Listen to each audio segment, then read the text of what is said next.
usually begin by just briefly introducing ourselves by saying our name and where we're from. That way we can slowly get to know each other a little bit better. And if I could ask the monks also to do that so that everybody can learn everybody's names. If you don't mind. My name is Dennis and I live in Upāsikā. My name is Warren. I live outside of Chicago. Drew, I live in the city of 2,000 Buddhas. Abhayagiri, live in South Bay. Warren, I live in San Francisco. Dee, I live in Redwood Valley.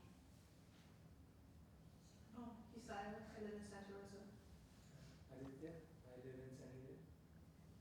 Ellen, San Francisco. Ing. And Ing is filming, this is being live streamed over the internet, right? Right. And there's a few people online right now. They are. John Ryder from Oakland, Jim Myers from Seattle, No. Andrei Wyszynski from Poland, Kian I Park from San Francisco. That's the people with their names so far. Yeah. I'm Ryan from Maine. I'm Tim from Spokane, Washington. Logan from Illinois. Moria from Ukiah. Kathy from Navarro. Sandra, Redwood Valley. Enrico Dan, from San Francisco. John Fort Bragg. Joy, live in Fort Bragg. Adam, live in Fort Bragg. I'm John. I live in Bloomfield. Nick from San Francisco. Enrico from Japan. Danny from Abhayagiri. Neil from Redwood Valley. Kristen, I live in Redwood Valley right now, and I wanted to make a short public service announcement. The monastery is looking for volunteers who are tech savvy in either audio editing or video editing and production to work on some website tasks. If you have the skills and you have time, can you please see me during the break? Chris from Fort Bragg in Mexico. Okay.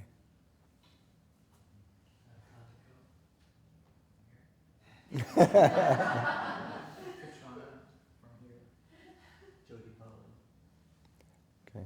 People probably know who I am. Okay. So welcome everybody. It's the our Upāsikā Day with the kind of overall theme of the practice in a global or social context, and the actual topic sort of around right speech and living with ourselves from the mind to the mouth. What happens? It's I think, of course, a relevant topic for all of us at any time, and that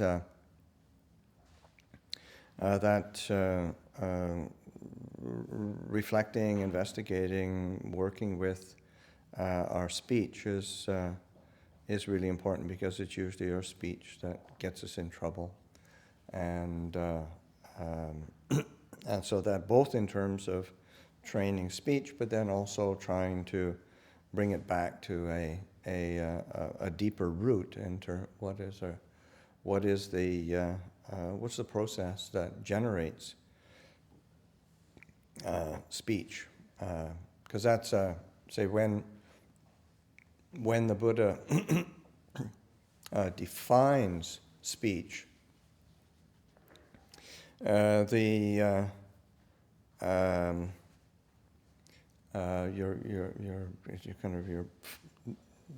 your root sort of level of speech is vitaka and vichara, so that initial thought and sustained thought. So that those are already the mind is moving. It's already starting to articulate feelings and responses and reactions, and then it pops out of your mouth, and all of a sudden it turns into either a fruitful, meaningful conversation or not.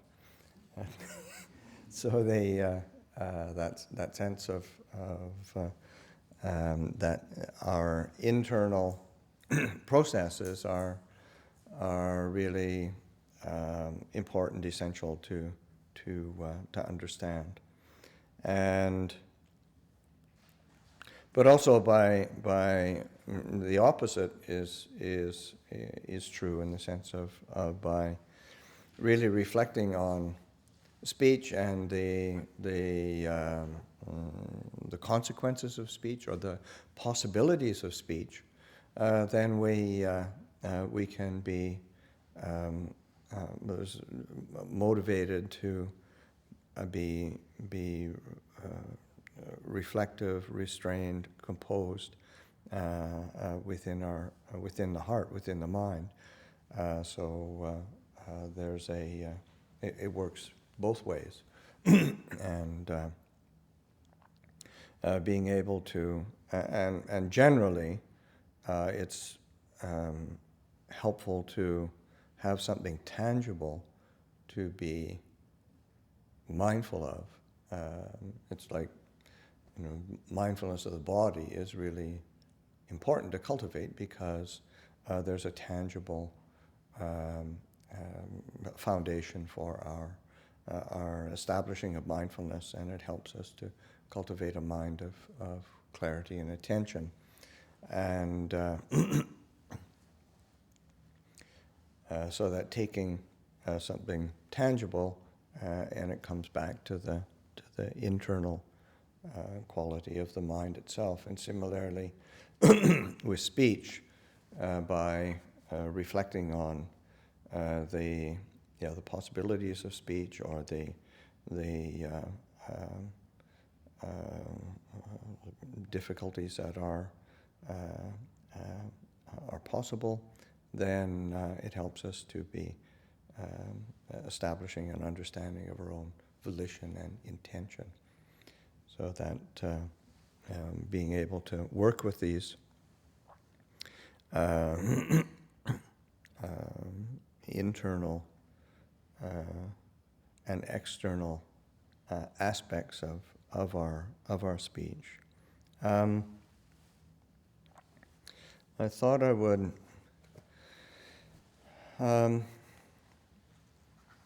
read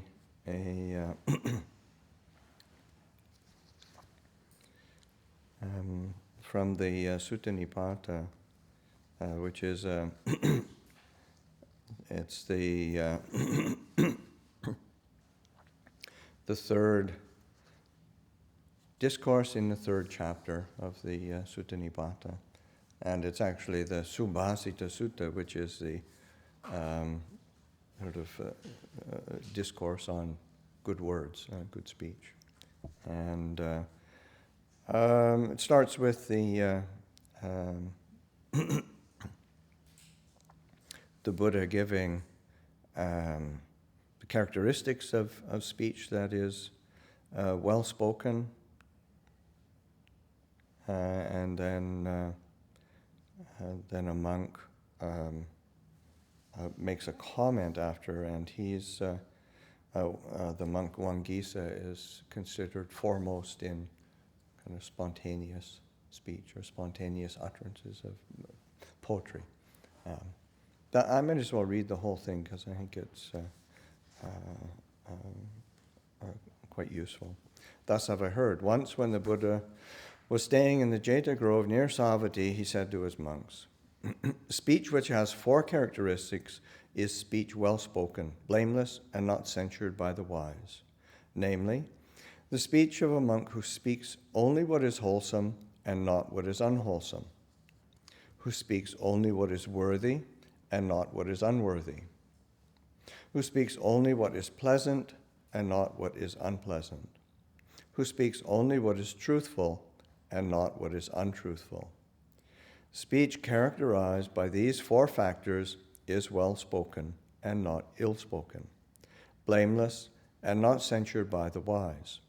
This is what the Master said, and having said this, he went on as teacher to say this, and this is in verse. Wholesome speech, the saints say, is the foremost. One should speak what is worthy and not what is unworthy, and this is the second. One should speak what is pleasant and not what is unpleasant, and this is the third. One should speak what is truthful and not what is false, and this is the fourth. Then a monk called Vangisa got up from his seat and went up to the Buddha. He respectfully placed his robe over one shoulder and with his hands placed together asked the Master for permission to speak. Having obtained it, he spoke these appropriate words of praise. Let us use words that do not cause us pain. Let us use words that do not hurt each other. Those truly are wholesome words. Let us use pleasant speech, where the words make people glad. Not resorting to evil speech, let us use pleasant speech on others. The words of truth are immortal. This is an eternal nature. As the old saying says, words of truth cannot die. And good people, they say, are well grounded in truth, welfare, and virtue. And the words which the Buddha speaks, words that lead to blowing out, putting an end to suffering, are the worthiest words. So it's I think a fairly simple sutta, but that emphasis on the kind of the boundaries or the foundations of speech, so that there's what is worthy and not worthy. What I'm going to look for. Ajahn Jeff has it translated in a slightly different way. In the sense of saying what is worthy and not what is unworthy. Let's see. The first one, wholesome speech, the saints say, is the foremost. So let's say. So he says, says only what is well spoken, not what is poorly spoken. And then the second is. This translation is Dr. Saratissa. He is a Sri Lankan monk who lived in England for many, many years, and he was very supportive of the Ajahn Sumedho and the establishing of the first presence of our community in England. Actually, when Ajahn Chah took Ajahn, when they went to England, and then Ajahn Chah went back to Thailand and left Ajahn Sumedho there. He said, take Dr. Saratissa as the Sangharaja, or as the Supreme Patriarch of England. You have anything to consult. So he had Ajahn Chah had a lot of respect for Dr. Saratissa. Dr. Saratissa is very learned, and he could converse in Pali. So,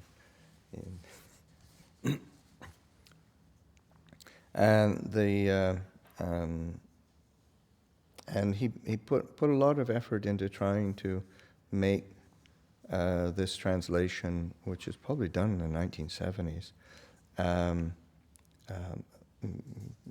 Kind of more conversational, or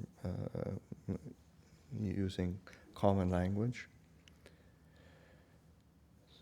So the second quality is the worthy and unworthy, and Ajahn Jeff translate should speak only what is just, not what is unjust. And then the third, in Dr. Saratisa said, speak what is pleasant and not what is unpleasant. And Ajahn Jeff translated to speak only what is endearing, not what is unendearing. And the fourth, Dr. Saratisa translates it as one should speak what is truthful, not what is false. And that's exactly how Ajahn Jeff translates only what is true, not what is false. So that these are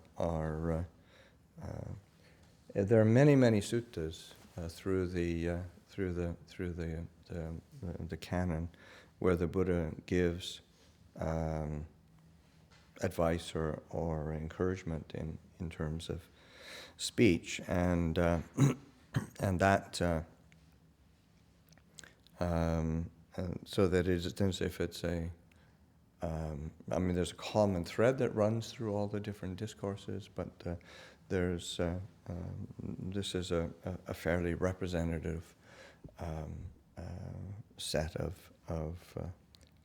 teachings that the Buddha points to.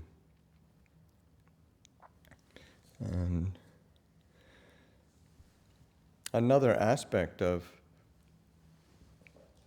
what the Buddha, when just to put it into another context of the possibilities of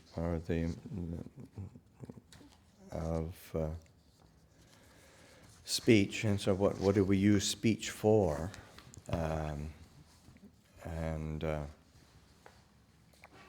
Because there's we use speech for many different things. I mean, some of it's just to pass the time. Some of it is for just kind of excitement but the Buddha and would always criticize. I mean, there's stock phrases where the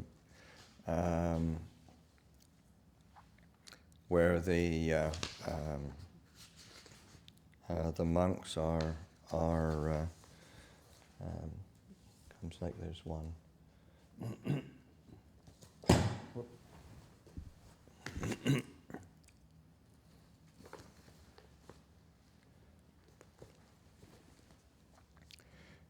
Where this comes up many places in the suttas, where it's either the sort of the Buddhist monks or the wanderers of other sects sitting around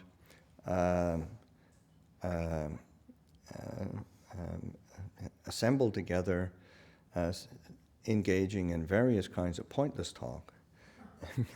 That is, talk about kings, thieves, and ministers of state, talk about armies, perils, and wars, talk about food, drink, garments, and beds, talk about garlands and scents, talk about relatives, vehicles, villages, towns, cities, and countries, talk about women, and talk about heroes, street talk, and talk by the well, talk about the departed, miscellaneous talk, speculation about the world and the sea, talk about becoming this or that. Sort of all of the things that one can and this in particular, sort of, say the monks sitting around talking when they should be meditating and being mindful. So that, but then the Buddha gives, what are topics that are suitable for proper conversation. And he encourages talk on fewness of desires, on contentment, on solitude, on not being bound up with others, on arousing energy, on virtuous behavior, on concentration, on wisdom, on liberation, on knowledge and vision of liberation. These are the 10 topics of discussion. So those are 10 topics which are fruitful to be talking about and engaging in conversation with. So that in encouraging these foundations of wholesome conversation, then it, it helps oneself to remind oneself of one's practice and one's aspirations and one's training, but then also it doesn't lead to a whole lot of conflict, although it's not a sure thing. I mean, people who are determined to create conflict can get into conflict about views and opinions around contentment, around solitude, around everybody's going to have a different view, a different opinion, and it's just so that's it isn't as if it completely precludes all conflict and difficulty, but it starts to at least whittle it down a bit. And the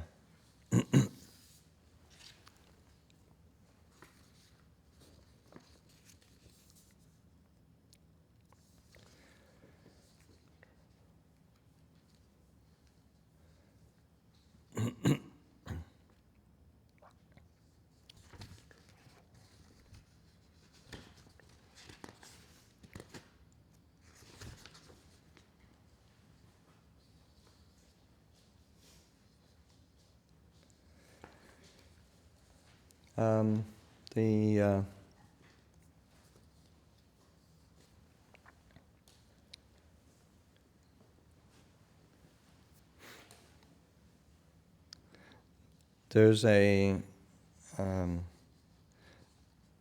importance in having certain kind of ground rules for speech in our conversation, and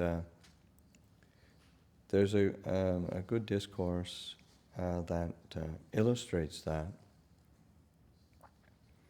and it's in the mid-length discourses, Majjhima 58, the discourse to Prince Abhaya, and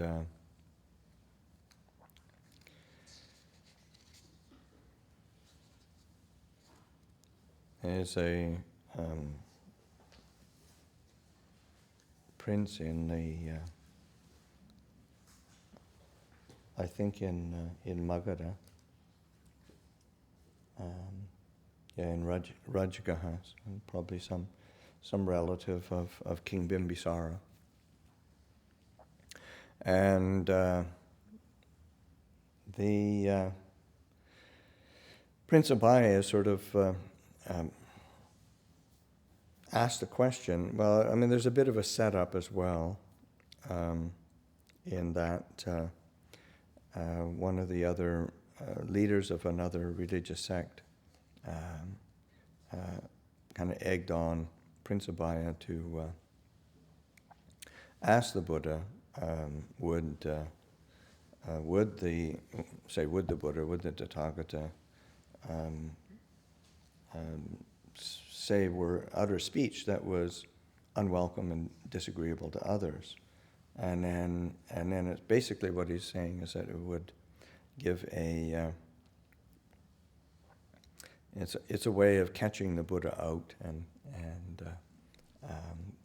in speaking something that's untrue, and he said because if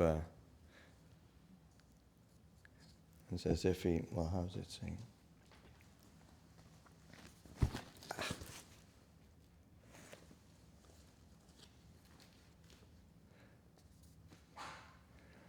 say if you, so in asking that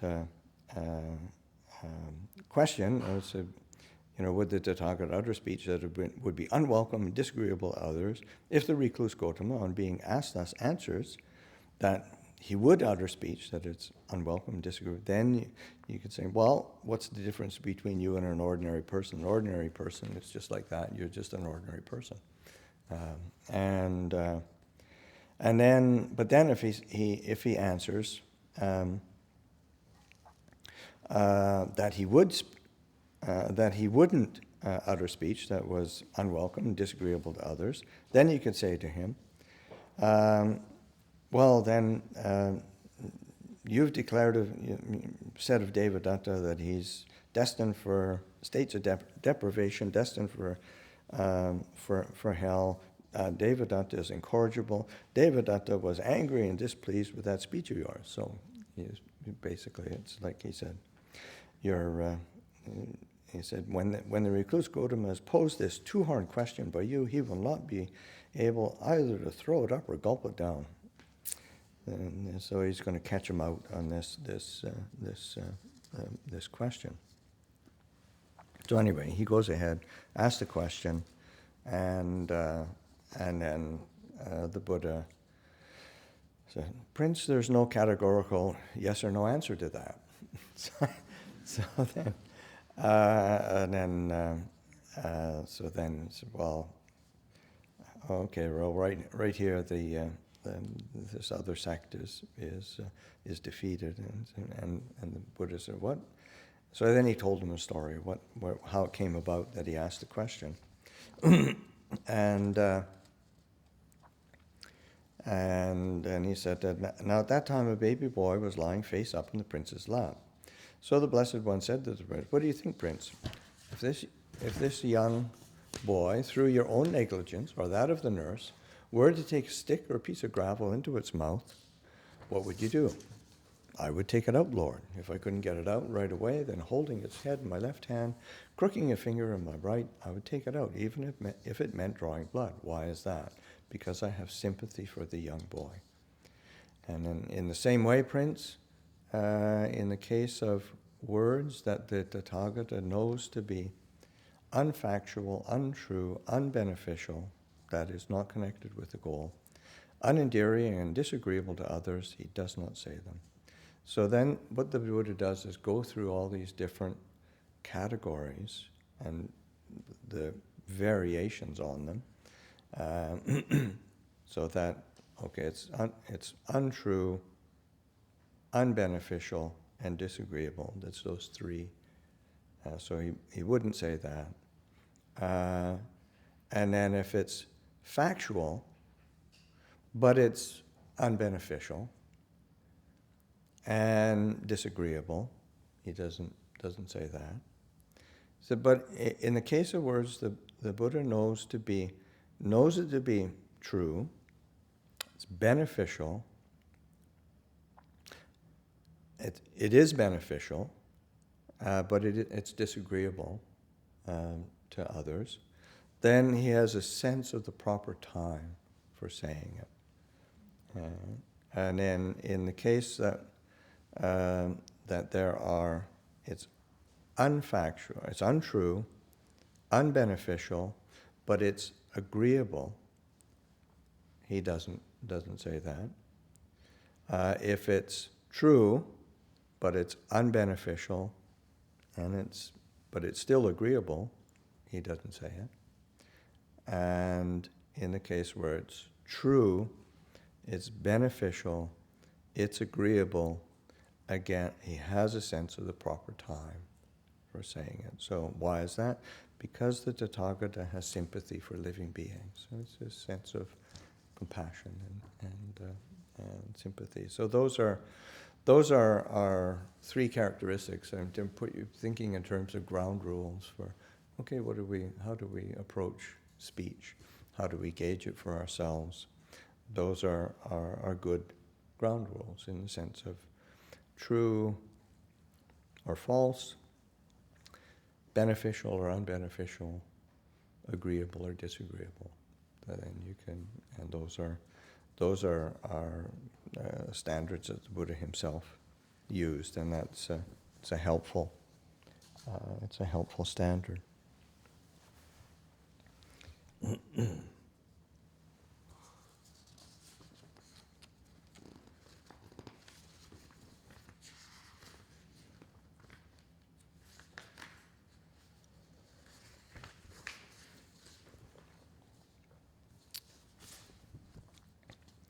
And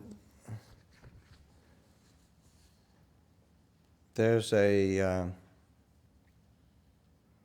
discourse, Anguttara 4, 183, where the Buddha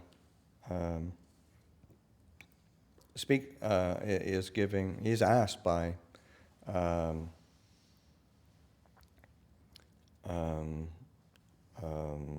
Upāsikā, is the chief minister of Magadha, and he says to the Buddha, "I am of the view, of the opinion, that when anyone speaks of what he is saying, 'Thus have I seen,' there is no fault in that. When anyone speaks of what he has heard, or sensed, or cognized, and those are sort of those are the standard characteristics of what one experiences. Sometimes in the Buddha's teachings, they'll use all 6 sense bases, like eye, ears, nose, tongue, body, mind. And this is another way of approaching, the experience of the senses: seen, heard, sensed, cognized. So anyway, so basically, saying, whatever we see, hear, sense, cognize, and if anyone speaks of what is that's what I've experienced. This is that. By speaking that, I mean, it is true. It's always going to be. There's going to be no fault in that, no problem. And the Buddha responds, because I do not say, Brahman, that everything that has been seen should be spoken about. Nor do I say that everything that has been seen should not be spoken about. And again, what's been heard, what's been sensed, what's been cognized. Then the Buddha goes into what the criterion is. It says, when for one who speaks of what has been seen, unskillful mental qualities increase and skillful mental qualities decrease, then that sort of thing should not be spoken about. But when for one who speaks of what has been seen, unskillful mental qualities decrease and skillful mental qualities increase, then that sort of thing should be spoken about. And the same with the heard, the sensed, the cognized. So that's the criterion is more of an inner criterion of what's the result, what happens after one speaks about that. So that even if it's true, it doesn't necessarily mean it's going to be good for you or helpful for others around one. So that those are some aspects of the kind of criterion of speech. Although another. That one seems tricky. Well, it is tricky, but I mean, but the whole thing is tricky. In the sense it's open to interpretation, and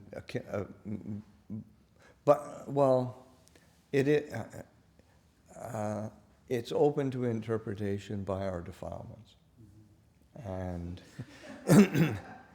and of course, if we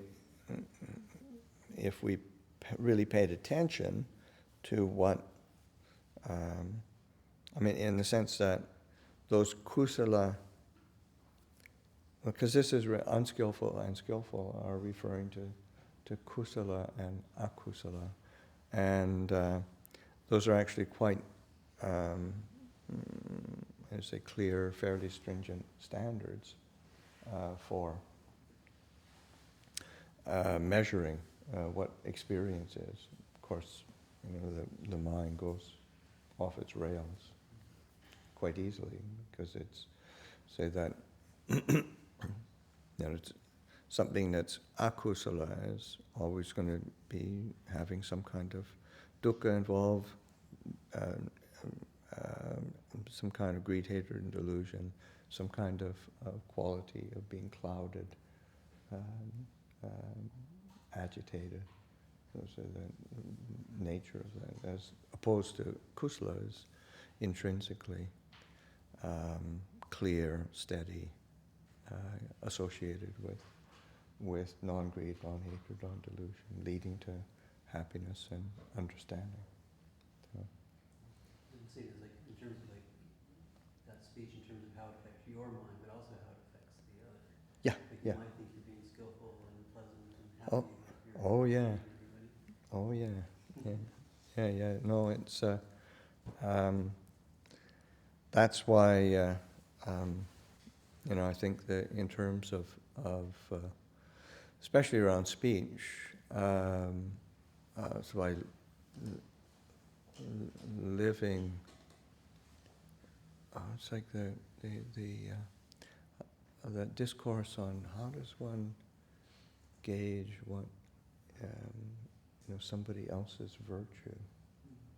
It's only by living. I think living with somebody For a very long time. for a very long time, and not by somebody who is not sort of discerning and clear.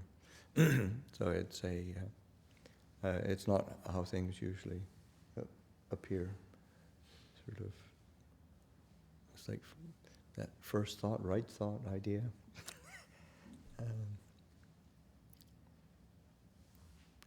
Yeah. Between the Sutta Nipata, chapter 3, Yeah. I think you said Sutta 3 in Yeah. that, and the Manjana 58, Yeah. which you read, you talked about Prince Abhaya. Yeah. There seems to be some small difference there. It seems like in the Sutta Nipata, the 4 criteria that he was talking about are truthful, beneficial, endearing, or Mhm. pleasing, or agreeable. Yep. Doesn't seem to really talk so much about time and place. Right. Yeah. While in the Abhaya Sutta, Yep. is it Abhaya Sutta? Yeah. That's the Abhaya Sutta. Yeah. There, the Buddha is talking in terms of 4 criteria. Yep. And he actually leaves open the possibility of saying something disagreeable Mhm. at a particular time and place where it might be better suited or something, Mhm.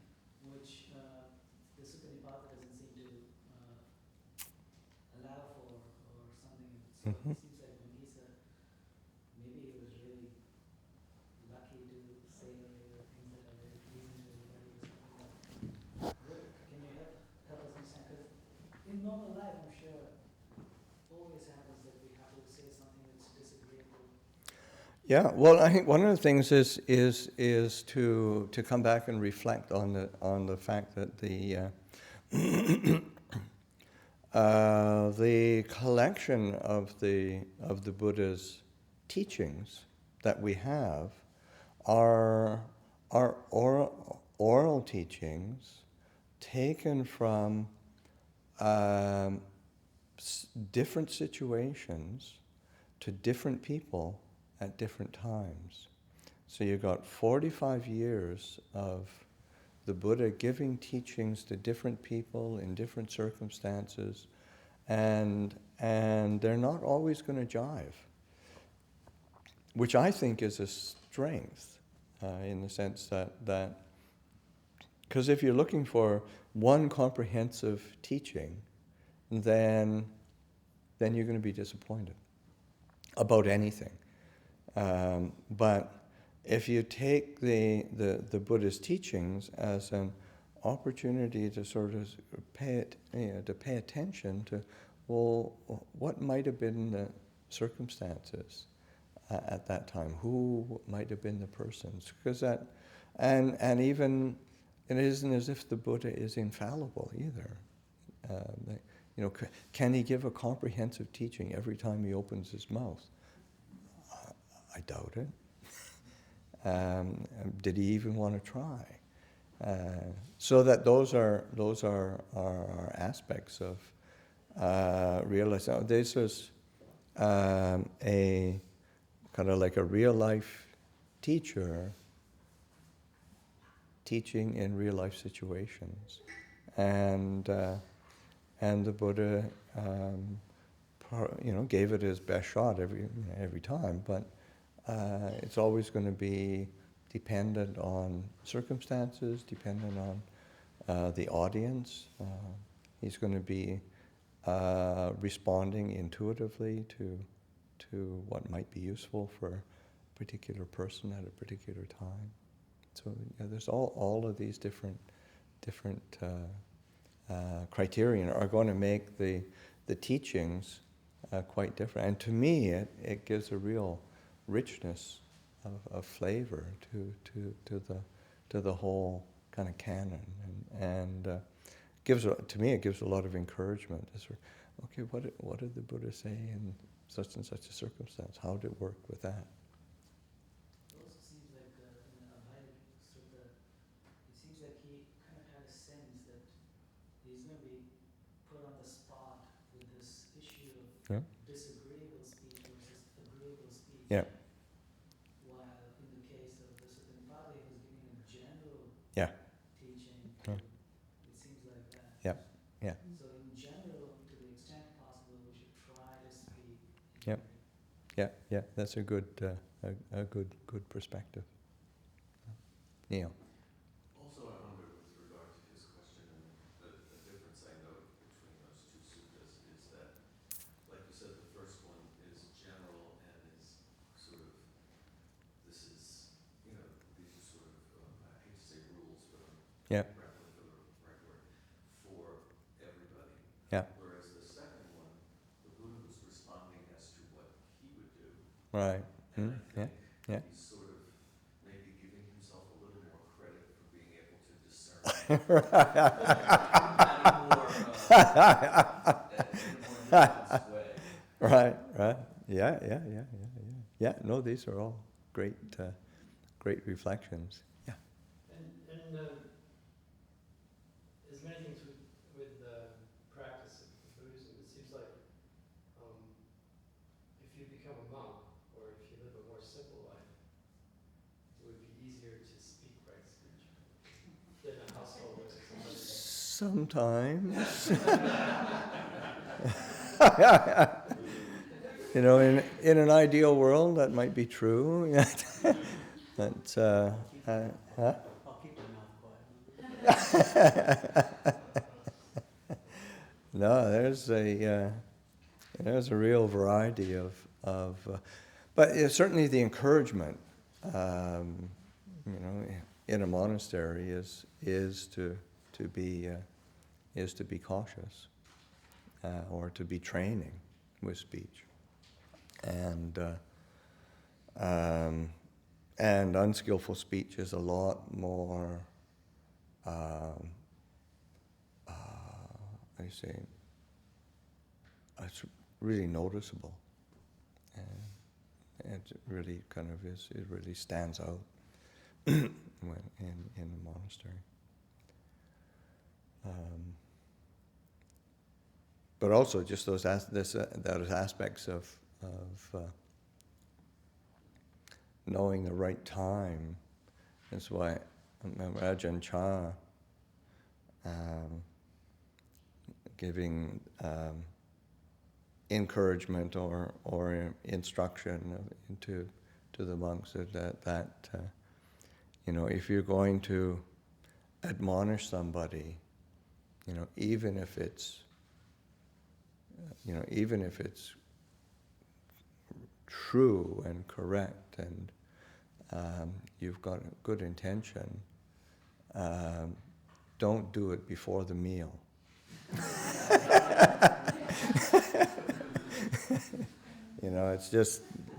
It's probably not going to land well. You're hungry and you're impatient and wait for after the meal. And somebody's got a full stomach and okay, the world looks good again. I was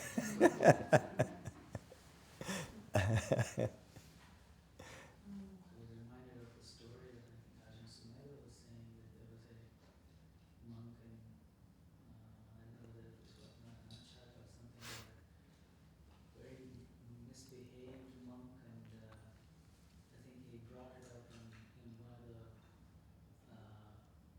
confession nights or something, and the monk just disappeared after that. And Mm-hmm. it seems like he was saying that Ajahn Chah brought it up to him, saying that, I've noticed this too, that I didn't say that for a reason, and All right. something like that. Right. Yeah, it was Ajahn Sumedho talking about himself, and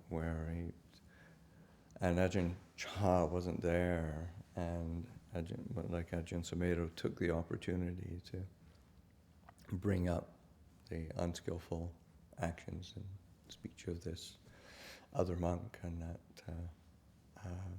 that he just disappeared, and which is, especially in Thai culture, to criticize somebody openly is in a public situation is very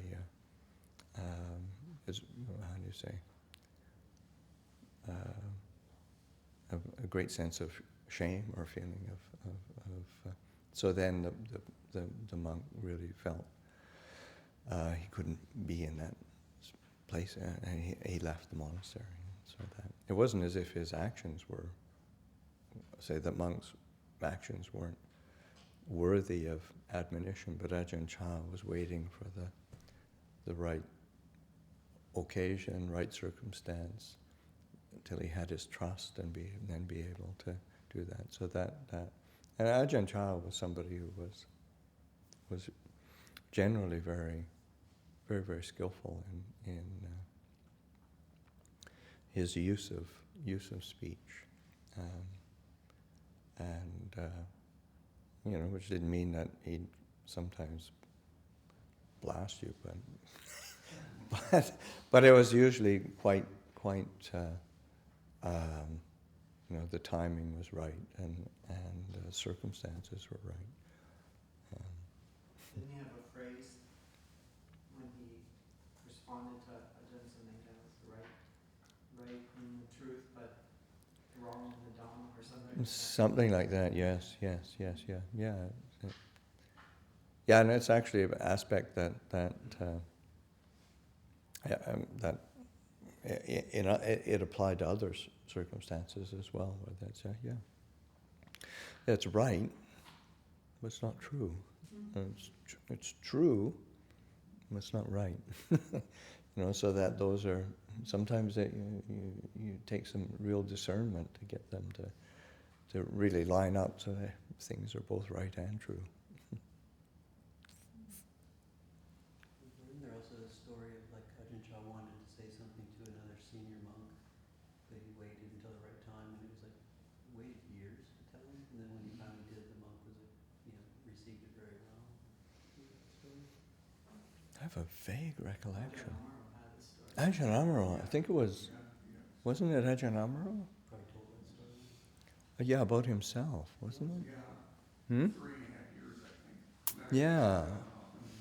I think it was Ajahn Amaro speaking about himself, where he had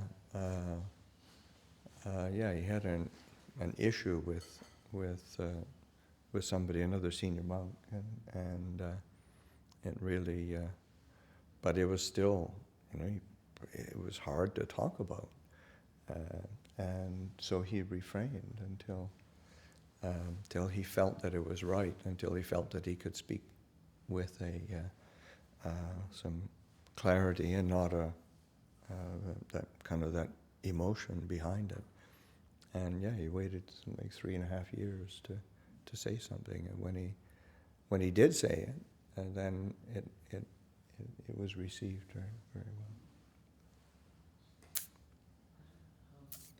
What kind of speech is it to consider another person's actions and discuss it amongst ourselves and then judge whether that kind of action, not the person, just the action, Right. is skillful or not? And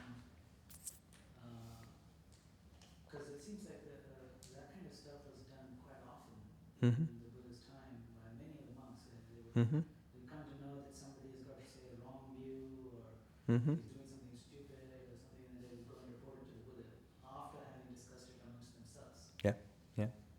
And so this kind of discussion seems to be common, normal, and it seems to be okay, but how far should one do it, or is one...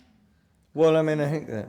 Even among lay people, we would be observing how each other, how our peers are behaving, and then we would decide whether to associate with them or not, because that's one key aspect, Mm-hmm. probably the first aspect Yep. of the Dhamma, how to associate with who's right and not right, and so. Yeah. So is that discussion useful? How skillful, and to what extent? Well, I think that's where that criterion of do unwholesome dhammas decrease, or unwholesome states decrease and wholesome states increase. That's a really helpful criterion, because if you're just working yourself up into a frenzy of aversion and irritation and or a sense of righteous indignation, those that's not very useful. Say as opposed to saying, oh wow, I think I really need that. That's something that's really easy to fall into, and it's really important I really see the importance in order to be able to have some boundaries and circumspection myself. So then that increases one's own care and attention, and then it's not personalized either. So those are I think that's a really helpful criterion to see what's the result, where's it going. Yeah. Yeah, I was thinking with the time factor, in fact, more wholesome behavior might occur before you had a chant. I think waiting 3.5 years, I mean, the person might actually change and you wouldn't have to say it. Yeah, sometimes that's the case where it's a moot point, but that sometimes it's helpful to clear things up, especially if you've been holding it for 3.5 years.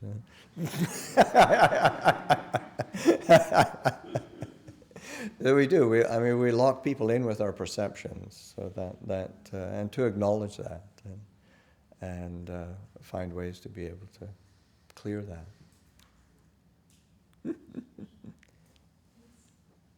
Yeah. Is speech generally related?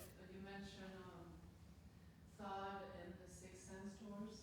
Uh-huh. And I think from the reader there was also something on the view of the self. Mm-hmm. Yeah. And that attachment, what I've observed a lot in when I say things and how Yeah. is how attached whatever the speech comes out is so attached to the self. Absolutely. Yeah. Yeah. That's the how do they say, the generator of our speech patterns are around the sense of self, perceptions, feelings, and actually I'll move into that process. Yeah. Could you talk about maybe once if you've noticed that you have said something unskillful and maybe it had an adverse effect, what's the correct way then to fix that? How to go about that skillful? Well, I think one of the ways is just acknowledging, and asking for forgiveness. And it's actually really easy to do, and it goes a long way in diffusing situations and conflict. That just acknowledging. Wow, I'm really see that had upset you. I'm really really want to apologize for that, and any way that I can sort of endeavor to be more skilled in the future. So those are kind of ways of being kind of honest and forthright in that, and sincere in that sense. Because sometimes when one apologizes and it's not sincere, people know that. When you're just trying to get yourself off the hook, that kind of it doesn't work. Yeah, Loka. There's a phrase I've heard before from my dad, actually. He owns a business, so he sometimes has to talk to people in other ways, or rewarding or punishing. But he said, reprimand in private, reward in public. What do you think the Buddha would have to say about that? Yeah, I mean generally that's a good standard, and that's certainly how I've seen say good teachers will tend to as a rule of thumb it's quite or if there's a reprimand in public, it's not a personal reprimand. It's it's like pointing out skillful behavior, unskillful behavior, and people can draw the inferences and learn from it, because they're, One of the things I think the Buddha explained at one, and I can't remember the sutta, but why he would praise people. And it wasn't to give them an ego trip. It was so other people would say, oh, the Buddha praises that person, that behavior. I should do that. And that would be for their benefit for a long time. That's why he would praise people. And I had another kind of part of the question. Do you recollect any stories of like where the Buddha, if you said Abhaya would sometimes come down on people for a good reason? Yeah. Did the Buddha ever do that? Oh yes. There's some great suttas where you see before you say, wow, I wouldn't want to have received that. Yeah, no, there's some the Buddha could be very very straight, very uncompromising. No, this isn't. That's his the strongest word that he uses, the Mokkha Purisa, is that's like you empty person, and it sounds in English it sounds pretty limp, but I think in the language of the time that was a very strong admonition. Yeah. To Ryan's question about the asking for forgiveness. Yeah. I always take the Buddha's when a monk needs to give admonishment to another bhikkhu. Right. There's 3 sets of lists of 5 things that each monk is supposed to go through in his mind before he does it. And I think the most important one is asking permission. Yeah. Is actually sort of coming to the person and actually saying, "Oh, something happened this morning, and can I talk to you about it?" And it's like then you're letting them accept your invitation, whereas you sort of come up to them and sort of confront it against it. You probably already offended them, and you're coming at them again. And so puts them on the defensive. And there's a whole set of list of things like actually keeping it to facts. Exactly what happened. Sort of like everything that's happened in the past between us, but this one act on this day. It's a whole list of things you go through. It's in the Ajahn Jeff's Buddhist monastic code.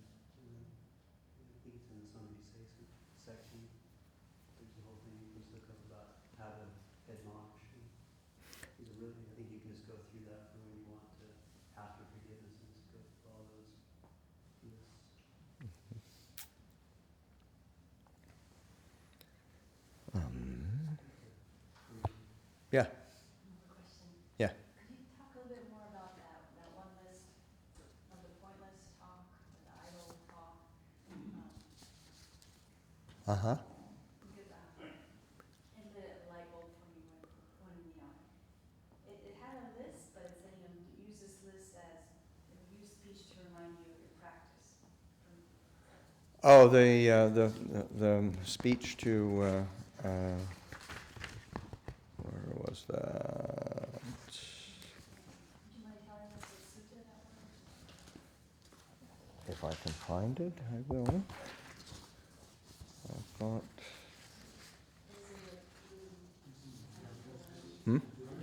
It's one of these, okay. Is that long was? Yeah, that's quite long.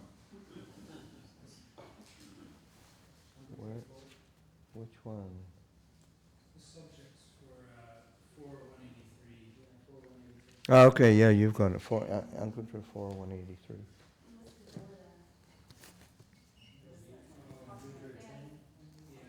think it was one of the tenets.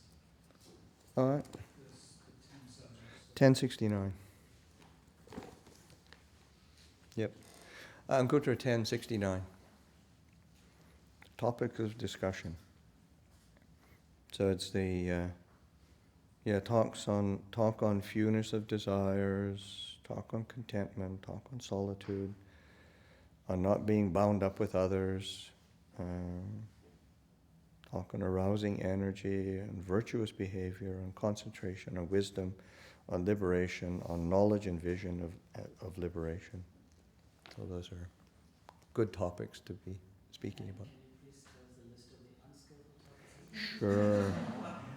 Well, that's the whole, yeah. No, the reason I ask is that sometimes while meditating, thoughts of all sorts come up. Yes. So I want to categorize, okay, these are unskillful thoughts. Yes, well, that's the whole, kings and thieves and ministers of state and armies and sort of things, worldly things. Food and drink and garments and garlands and scents and socializing and relatives and entertainments and on. That's street talk. Yeah. Yeah. Yeah, there's... Didn't say sports though, so that's...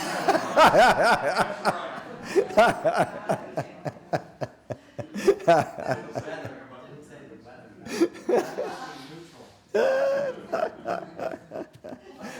Is that addressed to a particular audience? It was addressed to monks. Oh, okay. Yeah. Because I think, well, maybe I'm wrong, but I think non-monastic people could maybe talk about some things. Yeah, they probably... There is a possibility, yeah. Yeah, John. I guess intuitively, when you think about speech, you think about it in context of conversation. But there's a constant chatter in your mind, and that's also a key element of right speech. Oh, well, yeah, I mean, that's why, so as I was saying, like that vitaka vichara, that initial and sustained thought, because that's what, we feed on that oftentimes. And then that's what gets expressed out, so that in terms of cultivation of mindfulness and investigation, to be because just trying to squash it and stop it all is not useful. But then, so that really being able to pay attention, where does this lead to? What is it? What's the root of this? Where is this going? Where is this going to take me? And what is this helpful for? So then that kind of reflection on those thought processes start to we start to train our internal chatter, and then it starts to condition our external expression. We have a lot more restraint, or a lot more understanding of, well, where's this going? What is this? As opposed to just because we've almost always got great justifications for whatever we think or say. So, yeah. Well, now that Dennis opened this can of worms, when I first encountered the teachings about speech, we had a big discussion over 3 kilos about that, and I was really troubled by it, and that's what immediately struck me is there any place for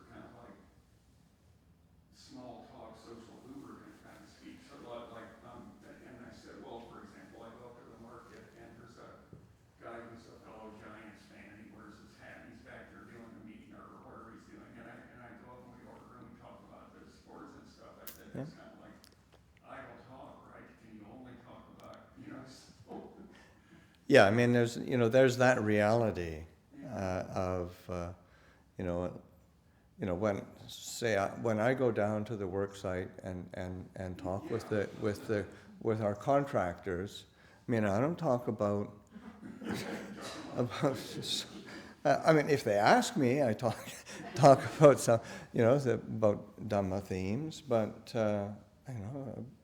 in order to have social, but it's actually by having a certain kind of demeanor and certain values that are obviously expressed in how and in what I'm doing and how I'm being, then they tend to engage me in quite a wholesome way, except for Big Steve.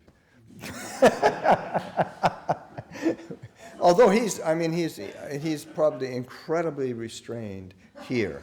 I had one story about the workers, though. I was down there one morning, and one of us in a kind of late, he was kind of in a bad mood, and I was like, "What's wrong with Jason?" And he's like, "Oh, he's lost a lot of money on the lottery last night." And then Ajahn Pasanno came over and started talking. I said, "Oh, Ajahn Pasanno, Jason's interested in meditation because he heard that you can get lottery numbers." All the workers were like, "What?" And then I had to do something. I came back about 20 minutes later, and they were still talking about meditation.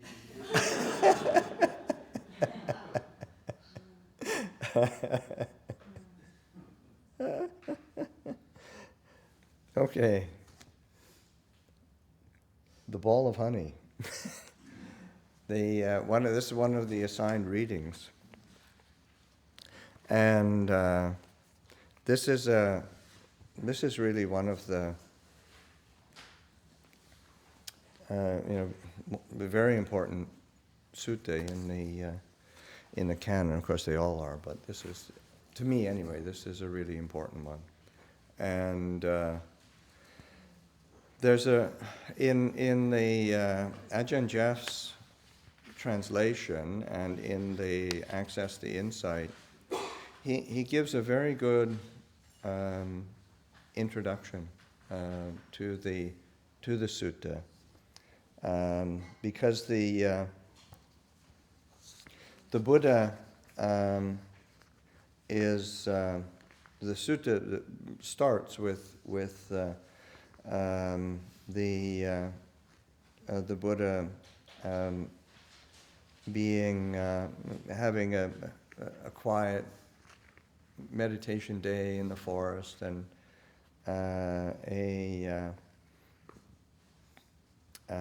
another Sakyan somebody is out there, and by the description in the suttas, and he's a kind of proud and obnoxious, and he asks a question in a kind of offhand way, and then the Buddha and he asks him what his teaching is, and then the Buddha gives a reply in that he says he teaches in such a way that one does not quarrel with anyone in the world, with its gods, Maras, all these princes and people, and then in such a way that the perceptions don't say that perceptions are not underlying and the sensual pleasures, and sort of being freed from craving. So that stopped the Sakyan in his tracks, and he left. But it's interesting but what the Buddha pointing to non-conflict as a basis of his teaching, and that that by when one practices the teaching, then one doesn't end up in these areas of quarrels and conflict, and that the mind doesn't end up obsessing with perplexity or sensuality and uncertainties. So that's say a broad statement, and then he goes back to his monastery. He tells the monks of his encounter with this person, and then he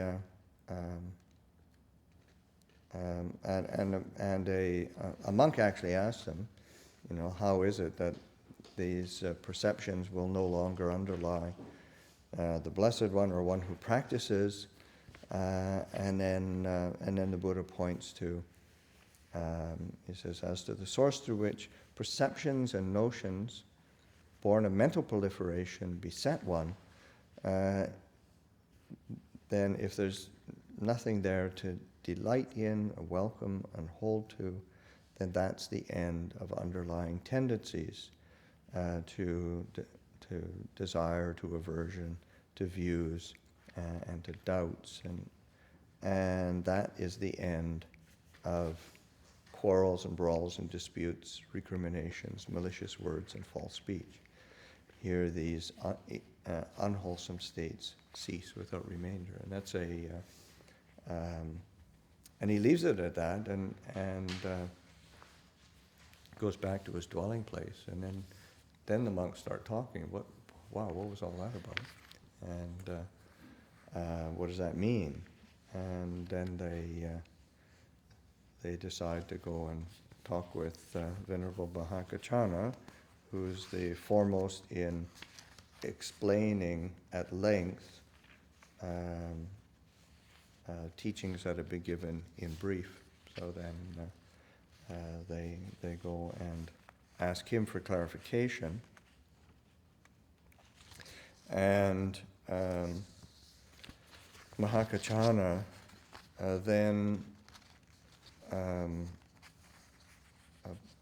points to the perceptual process in the sense and dependent on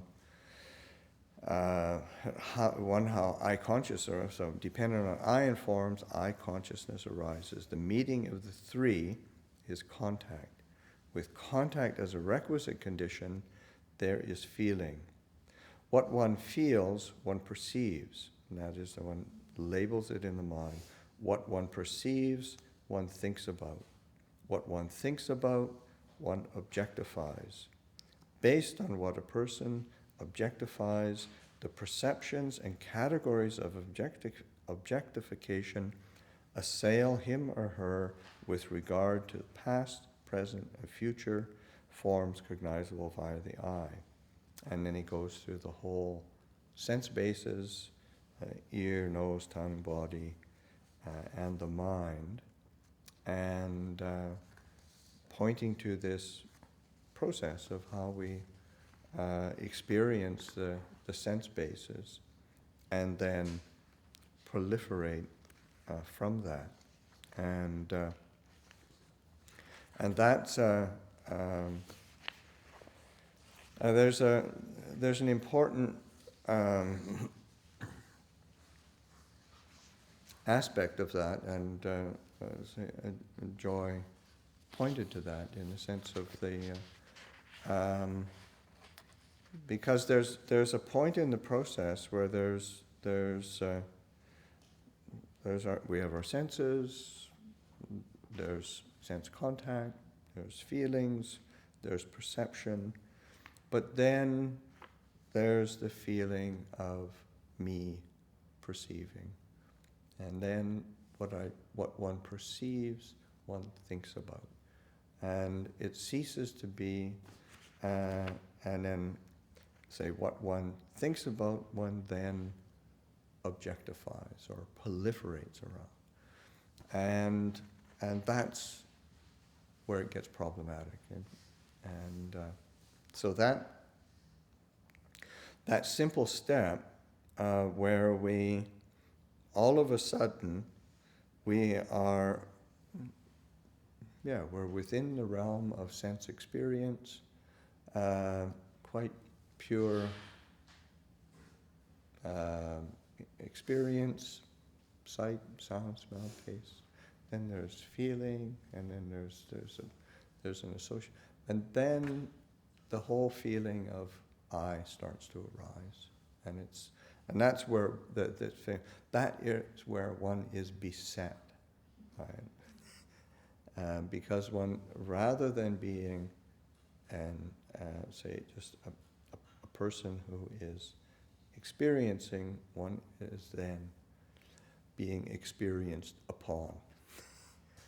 And that's problematic, because then we start to, we move into, and there's other discourses, and Jeff does a good job in the introduction of pointing to that, in the sense of there's a few other discourses where the Buddha outlines this same process of, the word that's used is papancha.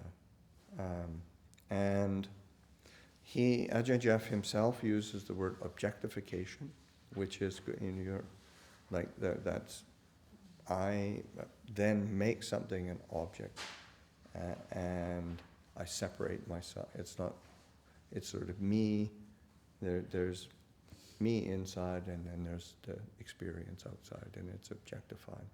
There's something outside, and I'm being acted upon. So there's this separation, and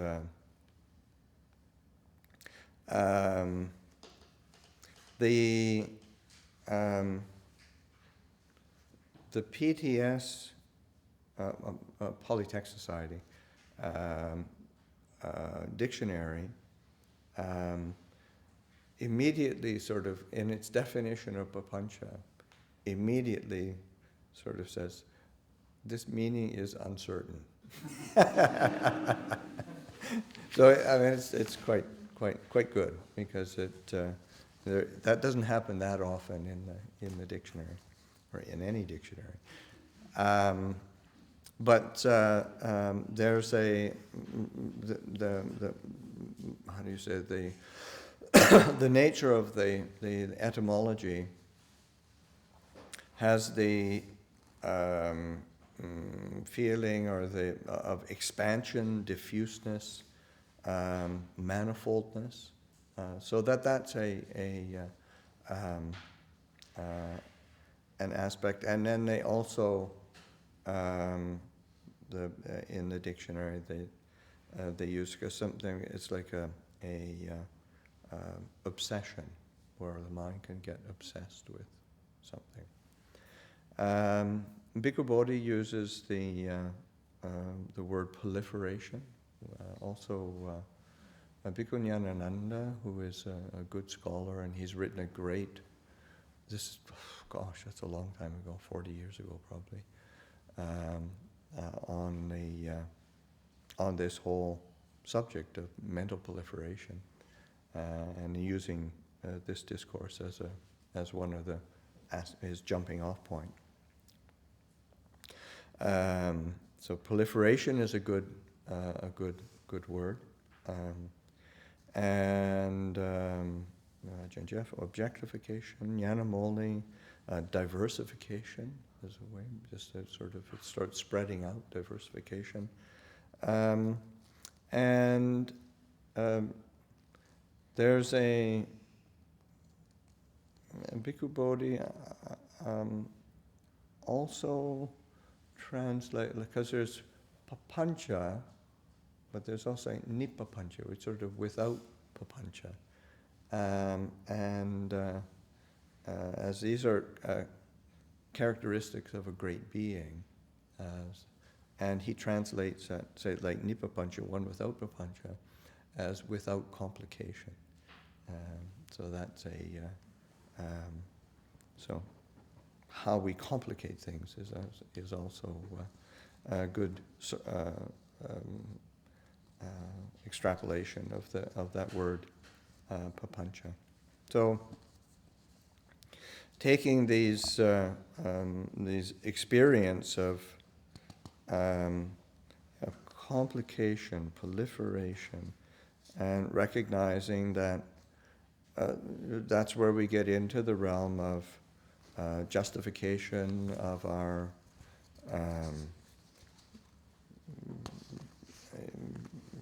arguments, quarrels, disputes, accusations, tale-bearing, false speech. These are it starts spinning out, or it's already spinning out, and it has spun out. So that being able to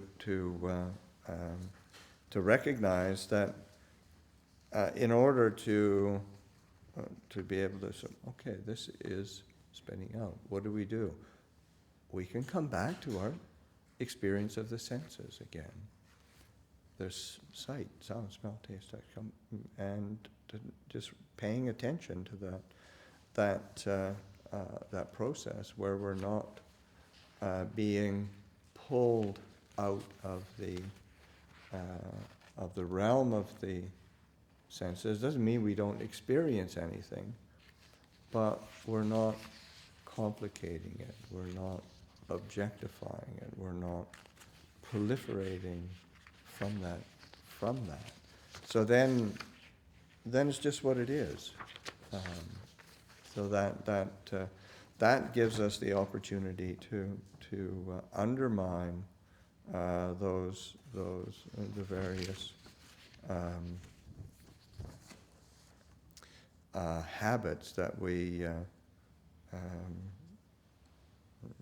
get caught in, and that's the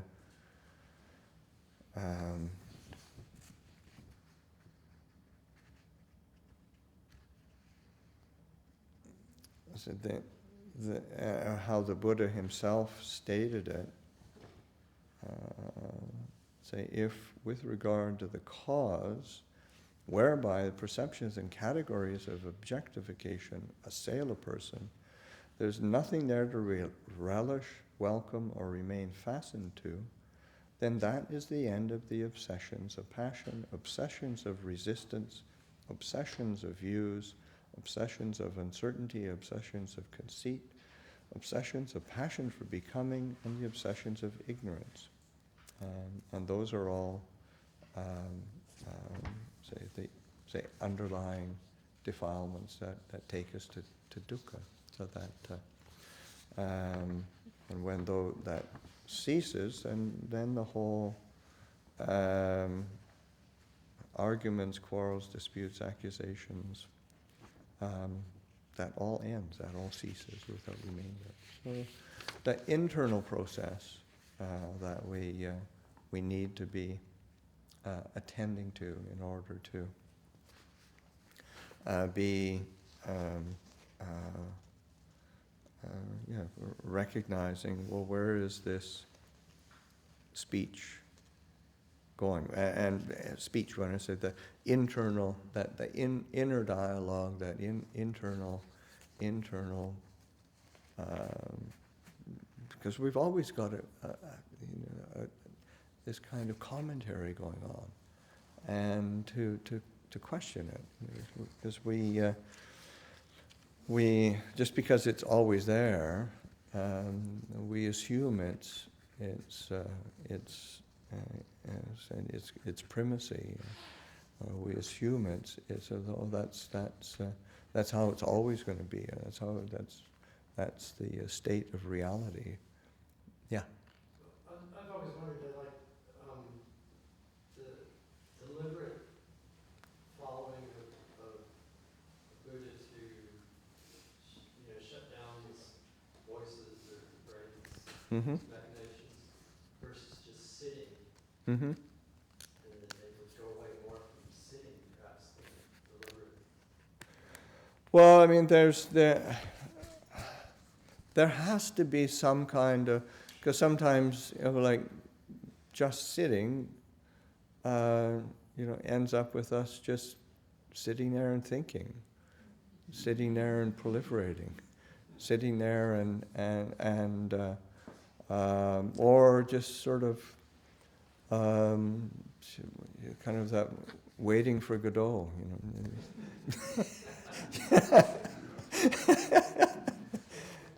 so there does need to be a balance, because one of the problems, of course, of bringing the mind to a place of peace and clarity is our own kind of busybody mind trying to fix ourselves. Trying to, if you're focused all the time on fixing yourself, then there's no end to that either. There's lots to do, but it's so that I think one of the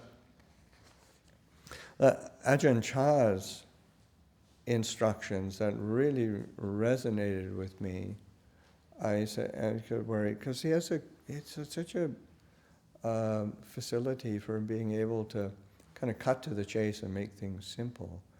And he said, there's only two things you have to do: know and let go. And that so that being, but you start extrapolating from that, or you start teasing it out, and you say, well, there's different kinds of knowing, and there's knowing in certain ways, but there is there's that, how do I come back to just knowing something clearly and then being able to put it down, to be able to relinquish it, to not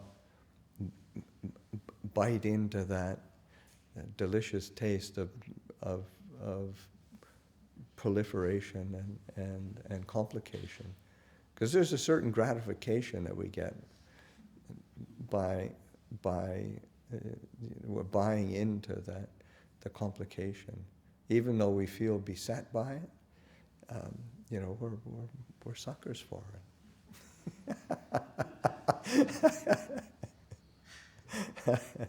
Neil. You just made me think this. The word papancha does sound like the name of a really juicy tropical fruit. Right, yeah. Moria, you had a question. Would you say there's an attachment to these proliferations to make them mine and make me right? Oh, absolutely. Yeah. Oh, absolutely. I mean, that's exactly so, because that's how that process of where we take a simple sense contact, simple feeling, simple perception, and then all of a sudden, me, I, me, mine is just all over the place. and then that's what we're beset by, and then we just it gets rolling. Yeah, John. Well, I think one time I think I experienced that kind of release really strongly when we were meditating in a group, and then immediately fell into thinking about it. Sort of like, wait till I report this out, we discuss it, Right. And sure enough, somebody said, oh, that's ego death, and it's to be feared or whatever, And the other thing is, I was just wondering if this is a fair formulation of what we're trying to, I think, might have been Noel Levine, who that was, got it probably from someplace else, but he said we are sights without a watcher and sounds without a listener, thoughts without a thinker. Yes. Yeah. I mean, that's a. Help me a lot, to try to get Yeah. closer to this state. Yeah, that's again a description of the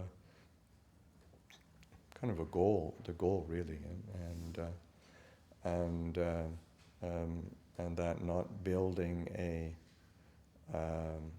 say there is the sense experience, but there's not the establishing of a me inside and an external outside, and a separation. Yeah, Ying. A couple more people joined online. Yeah. John Ryder asked this. He's trying to get some clarification on objectification and proliferation. Yeah. For him, it seems like objectification will seem to be closing down possibility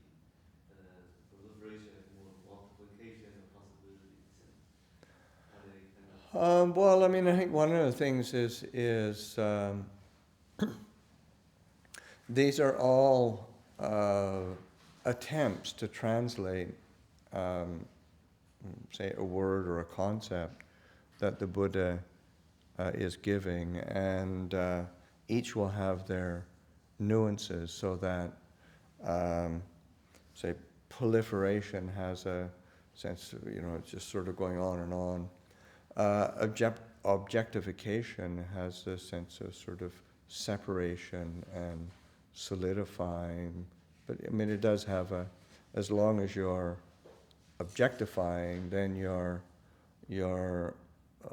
almost like you're abdicating responsibility, because it's like a real external object that's completely, you don't have anything to do with it, all of it. So those are the different nuances. They all, I think that's where it's really helpful to have these different translations, because then you start to get a feel of where, well, maybe what the Buddha is pointing to, and just that sense of how all these different words, like diversification, complication, obsession, those all have a certain feeling of get a feeling sense of what it is. Also, like another way of again getting a feeling for what that word papancha means is also like when the Buddha points to what is the roots of papancha. It points to three different qualities. Tanha, of course, desire leading to suffering. Ditti, views, like views and opinions, views and speculation. And mana, the sense of self or self-conceit. And conceit is in the sense of comparing oneself. One is equal, one's better, one's worse. So that establishing oneself as a separate self that is somehow compared to and is better, worse, or equal than others, and so there's always a separation. So that's another aspect of what is that. It's because being objectified or proliferated about or complicated. So.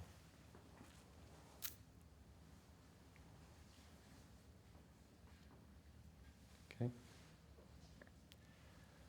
Yeah. Tom. Yeah, in the conversation we were having about the thinker and the thoughts and the speech, whether to speak in an agreeable, truthful, and pleasant way. I kept thinking, well, what's there then? We're in the dance, right, between. Mm-hmm. Is it are we aiming at a state of pure consciousness in the sense of beauty? Like we're looking at a flower, right? There's contact, there's a sight, there's a flower, but I'm not looking. So, but I'm feeling the flower, or I'm looking, or seeing the flower. So if I let go of who I am and I look at the flower, I'm still enjoying myself because I'm looking at the flower. Mm-hmm. So what is that the constant kind of pure consciousness? In Buddhist psychology, what I learned is consciousness arises all the time, or it's always there. Mm-hmm. Right? Yeah. And we are the knower, we're the knower, letting go. Mm-hmm. So is that what we're aiming? Well, I think one of the things is not yes and no, in the sense that what is it that allows us to not complicate that? or make it something that is a basis for proliferation, so that we were able to engage in the world. We can experience what is both pleasant and unpleasant, but not create a problem around it, because we can experience beauty, and then like want to protect that, or out of fear, or out of desire to make it last forever. So then that's a complication. Or we can just be present with it, and then, as is the nature of all things, it's going to change. So then we can go on to the next thing and not complicate that. And so that there's an opportunity for non-complication. And similarly, how we engage with people. It isn't as if we're always going to engage with people who we like and enjoy and prefer, and it's just not the nature of existence. But we can not create a problem. We cannot react to it out of fear, aversion, views and opinions, and getting hooked by that. So that it's in that observation of that process that we can give ourselves the opportunity to step back from the ways that, and we start to see that more clearly. Instead, we can step back from the ways that we do tend to objectify or complicate or proliferate. And as we see that more clearly, then what we're left with is a clear, peaceful mind that's ready to engage in skillful ways.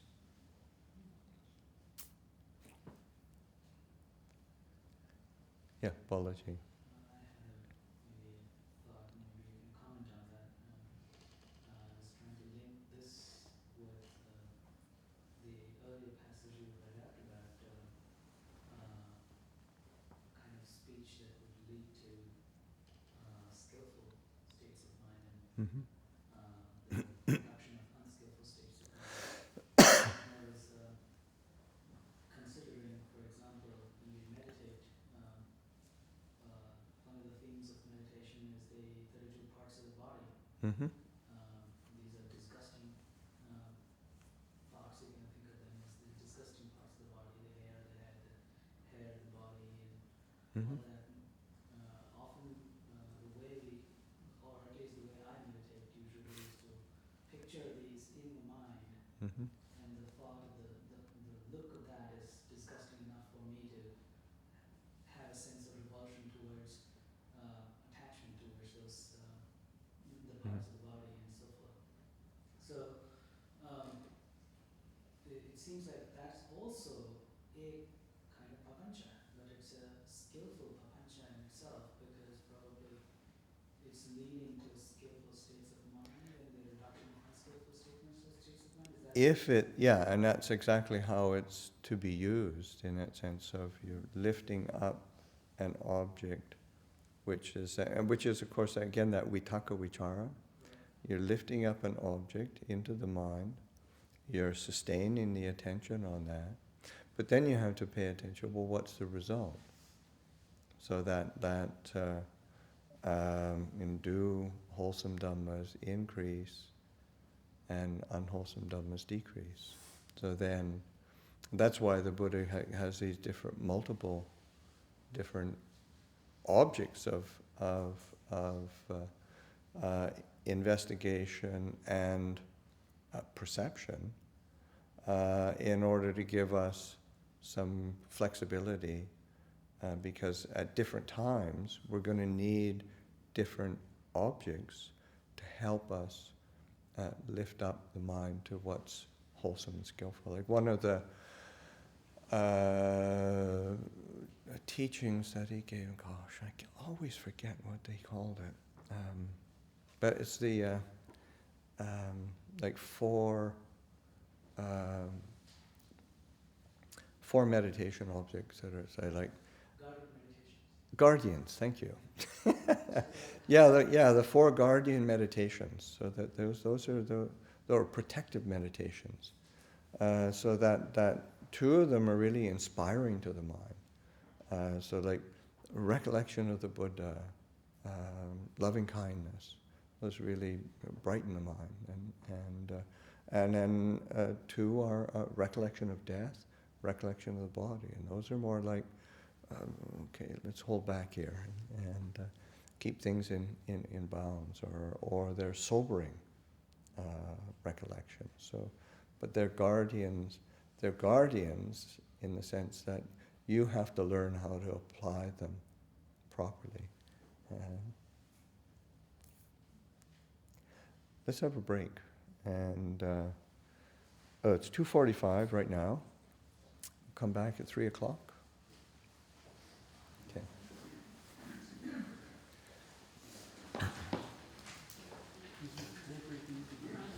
Pardon?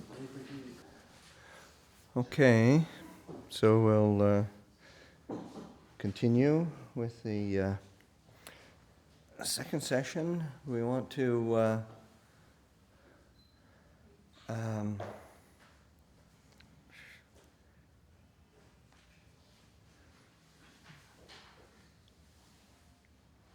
maybe before we begin, is there any questions we want to clarify from the previous session? Yeah.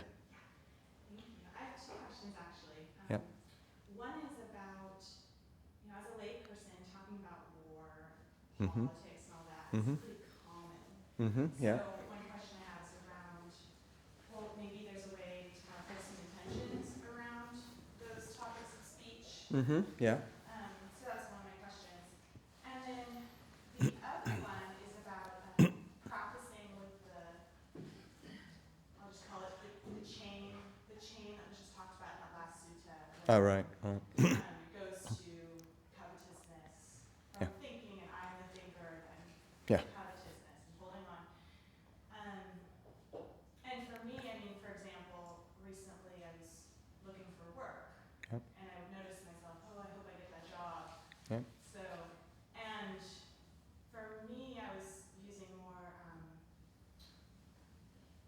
just kind of maybe Brahma Vihara. I was just thinking about, oh, well, if someone else gets that job, that's good for them, or Yeah. using kind of that way of approaching it versus Mm-hmm. the Yeah.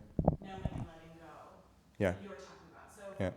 just curious about that. I think maybe address that first. Just in the sense of, I think a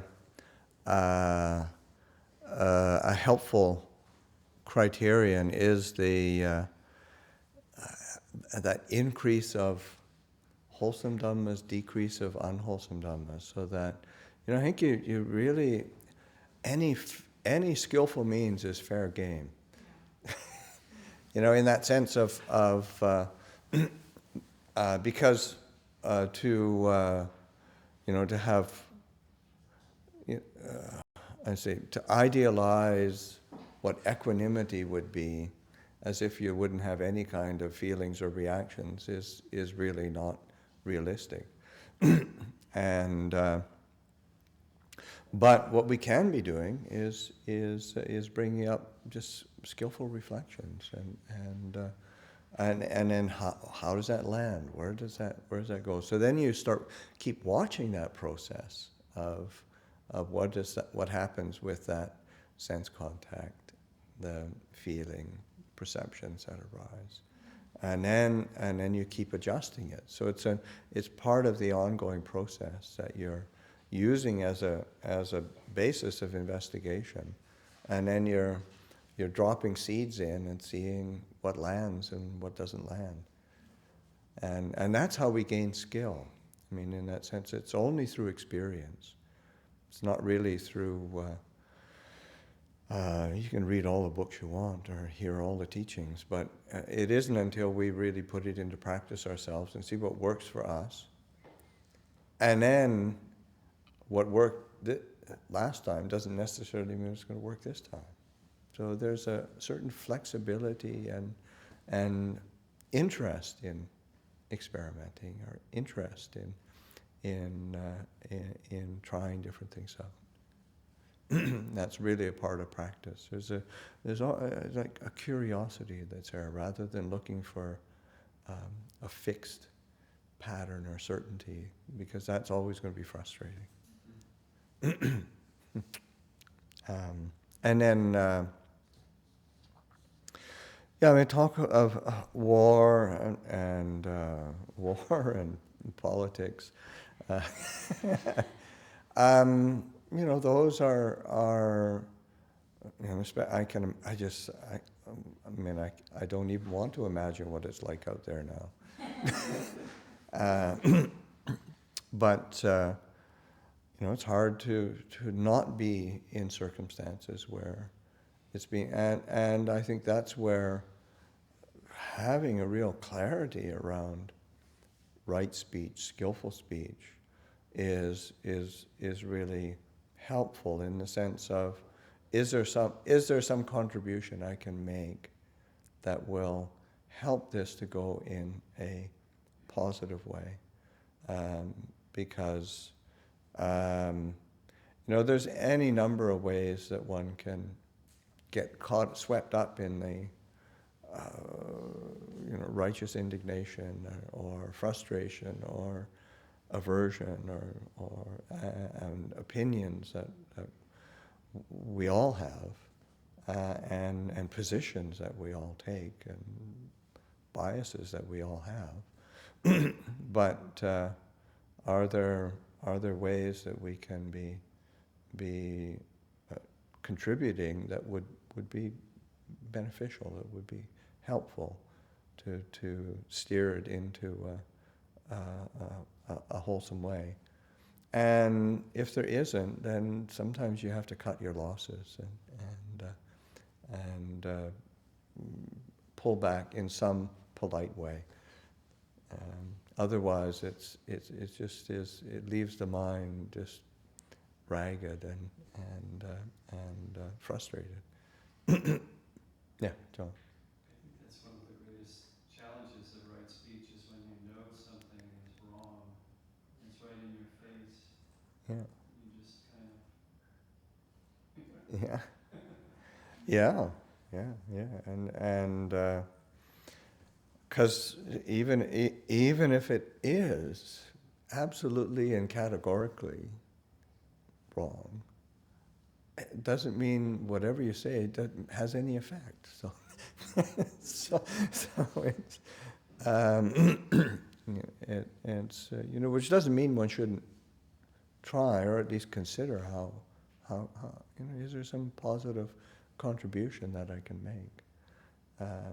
But you know, when one sees that there isn't, then it's best to pull back in some way. I think what you say about you have to experiment, you have to keep trying. Yeah. And failing and trying. And Yeah. failing. It's only through doing that, because our experience when we're unskilled or less skilled is we have to relate to past experience and memories Mhm. and ideas. So there is a kind of proliferation that goes on, but then we have to get wiser. Yeah, and that's generally one doesn't get wiser by just by wishful thinking. It's usually sort of painful experience that really helps.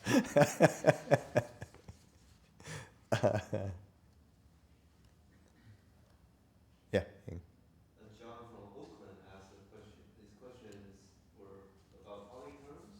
Yes. Trying to get some clarification on papancha, asava, and sankhara. Okay. Is there any reason? He's wondering how these processes kind of Well, that's why. Is there any reason? Is it just more papancha? You know that, because you know is because that aspect of asava is the underlying tendencies or the root kind of defilements, and that proliferation that is proliferate. That's where it's helpful to have a variety of terms. That it isn't as if there's one single best definition. It's like you have a constellation of definitions that help you get a feel for what that's pointing to. So those aspects of manifoldness, of obsession and proliferation, objectification, complication, those are all helpful pointers to what that process is pointing to. And it's problematic. Papancha is the way that the word is used, it doesn't end up nicely. So that these are ways that we create dukkha. So that those asavas, if it's sort of providing fertilization for the asavas, these underlying tendencies, these taints, these fermentations, cankers is a very old translation, but it's pointing to something that is problematic and is a source of pain and difficulty. Sankhara is there's no end. Sankhara is a formation of some sort, mental formations, physical formations, constructs. So that that which is conditioned, and it has many different applications. So, but it's a very broad term.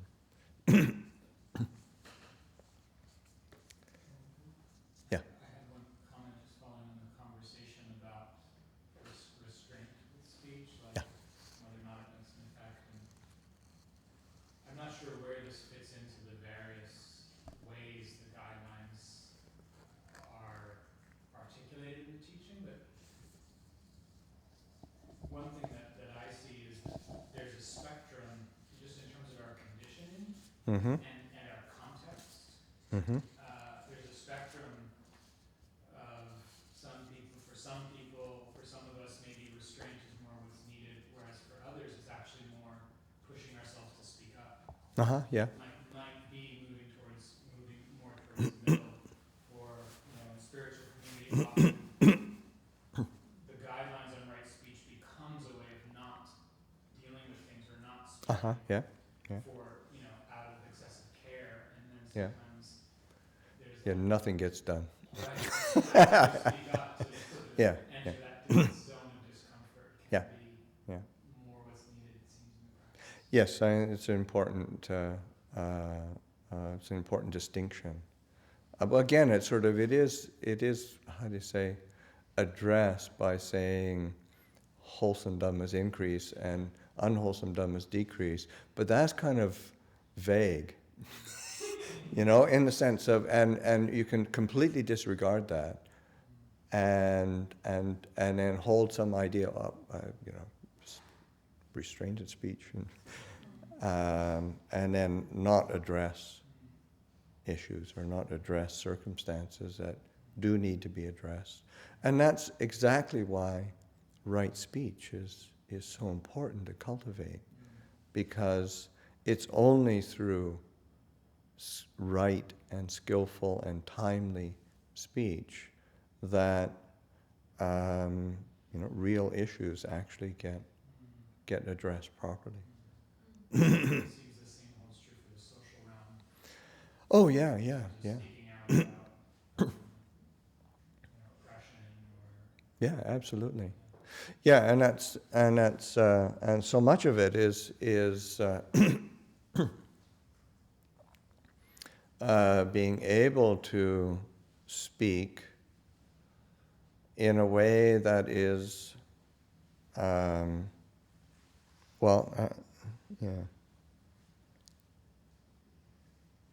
Actually, I mean, it's begin this whole session. There's another definition that the Buddha gives of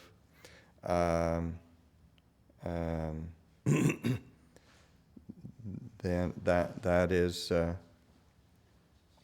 where the Buddha points to what is speech that is that it's well spoken, it's not ill spoken, it's blameless and unfaulted by knowledgeable people. Anguttara 5's 198, and it's spoken at the right time, spoken in truth, spoken affectionately, spoken beneficially, or it has some gravitas to it, and it's spoken with a mind of goodwill. So that can be, one can address, say, uncomfortable situations, and speak about them when one's clarified in one's mind and one's able to bring those qualities to the speech. And there was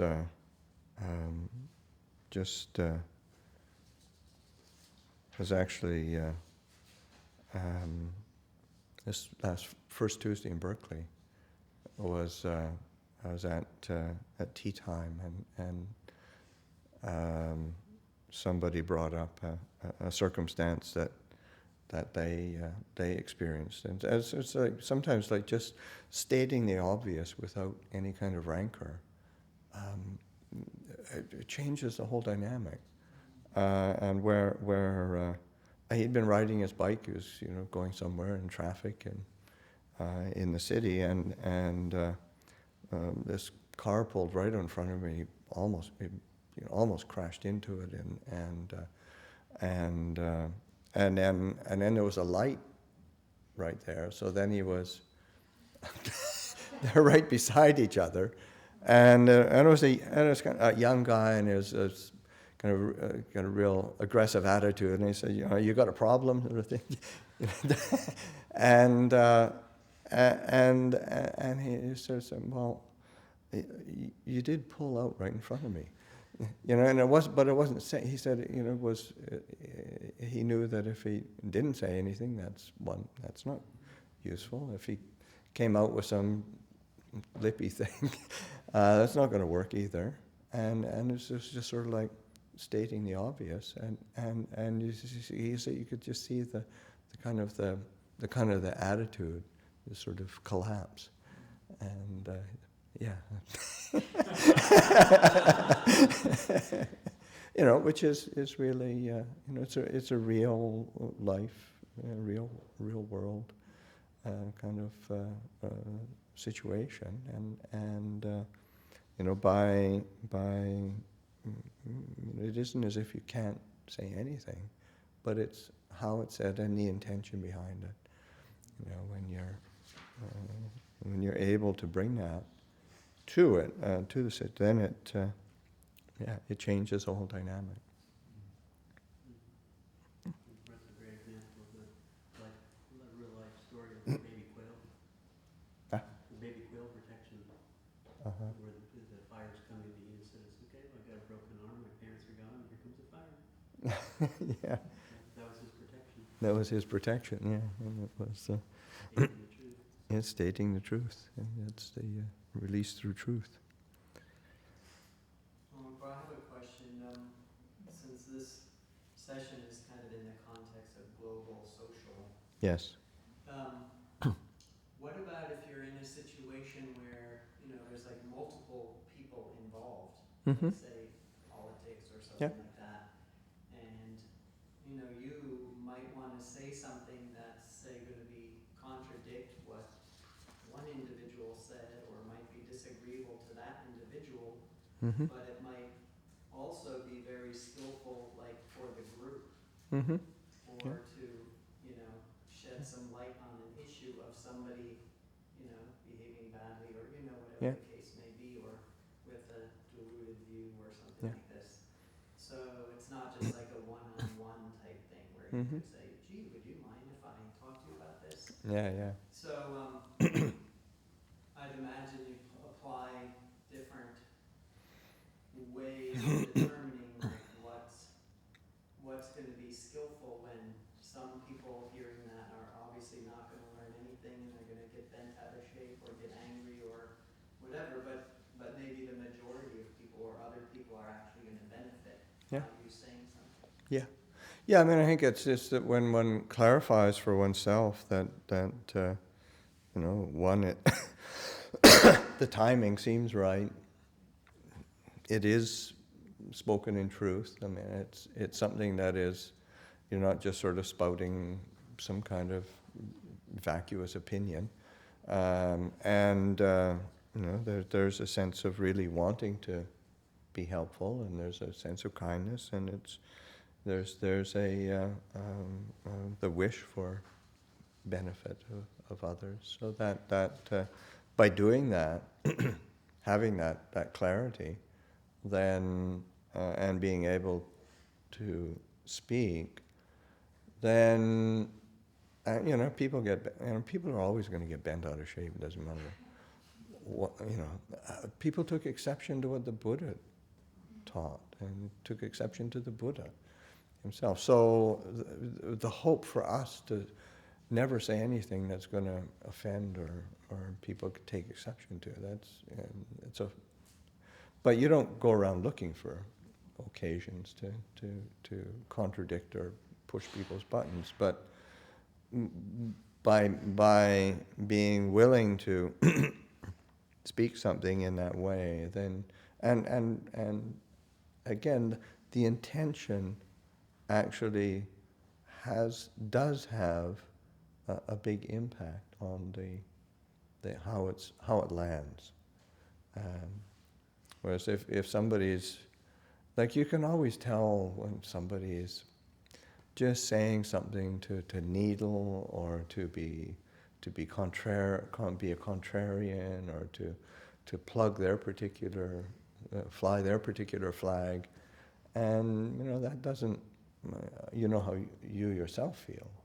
So but then when somebody says something that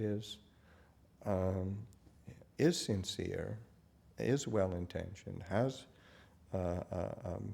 been said with a heart of loving kindness, you find that it'll land quite differently.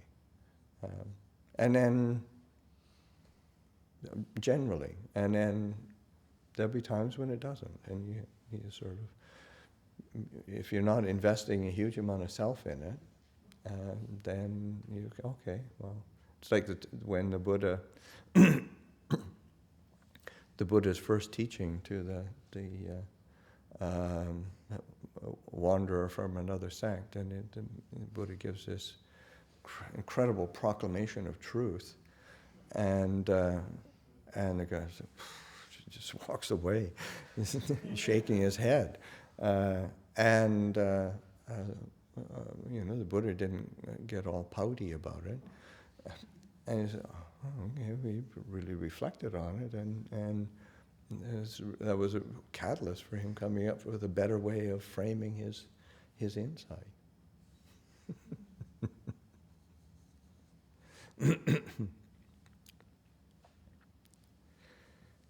Okay, what I wanted to do was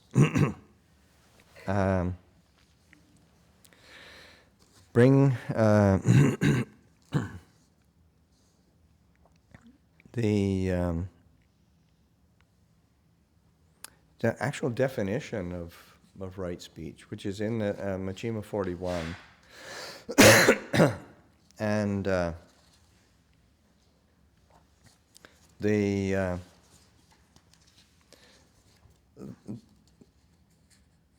this discourse, Majjhima 41, is to the Brahmins of Sala, and they're asking the Buddha, what's the reason, what's the condition, why different people go to different destinations after death, or receive different fruits of their actions. And the Buddha points to two sort of categories. I mean, in the kusala and akusala kammapada, which are the bases of action, wholesome bases of action, unwholesome bases of action for body, speech, and mind. And I won't go over the aspects. People can read it themselves, Majjhima 41. But there's three bases of skillful bodily action, and three bases of unskillful and skillful, and it's around the first three precepts: the refraining from taking of life, and refraining from taking what isn't given, refraining from sexual misconduct, and but in the refraining, then the Buddha points to the benefits, in the sense that, say with the first, that abandoning and taking of life, abstaining from taking life. So he dwells with his rod laid down, in the sense of any kind of weapon or aggressive things. Knife laid down, scrupulous, merciful, compassionate for the welfare of all living beings. That's the goal, the skillful result of that, the skillful purpose. And similarly with the other two. But then there's the skillful verbal action, and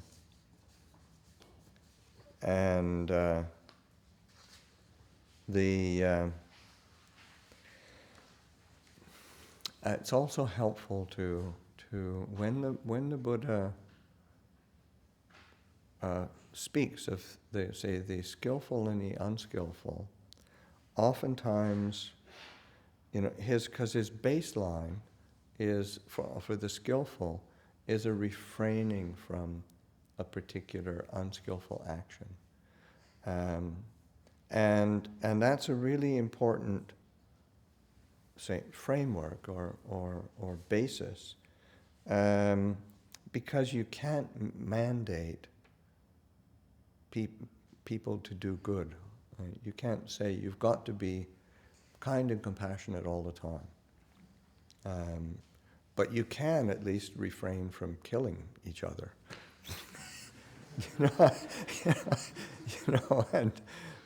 And it's a great start, and and it's measurable. So that in that refraining from that, then it opens up the possibility for the benefits to arise, and then one starts to see the fruits of that. And so that's in these 10 courses of wholesome action, they're all and they're couched in terms of the refraining, but the Buddha points to the benefits. So it's an important aspect in the sense, because sometimes you like to create a mandate whereby, it's exactly how, say, Judeo-Christian religion and philosophy ends up, and psychology ends up in so much guilt, because they're mandated to do something, and and of course you can't live up to that. It's idealized, But if it, just by refraining, then one can start to create this cultivation of what is skillful and delight in that skillfulness and build on that skillfulness. So anyway, there's 4 courses of skillful verbal action. And it says, there is the case where a certain person abandoning false speech, of course that's the first criterion is of unskillful, is one who engages in false speech. Abandoning false speech, abstains from false speech. When he has been called to a town meeting, a group meeting, a gathering of his relatives, his guild, or of the royalty, if he is asked as a witness, come and tell, good man, what you know. If he doesn't know, he says, I don't know. If he does know, he says, I know. If he hasn't seen, he says, I haven't seen. If he has seen, he says, I have seen. Thus, he doesn't consciously tell a lie for his own sake, for the sake of another, for the sake of any reward. Abandoning false speech, he abstains from false speech. He speaks the truth, holds to the truth, is firm, reliable, no deceiver of the world. That's a very beautiful description, and that's something that's, I mean, in the sense that you keep practicing with it, you can do that.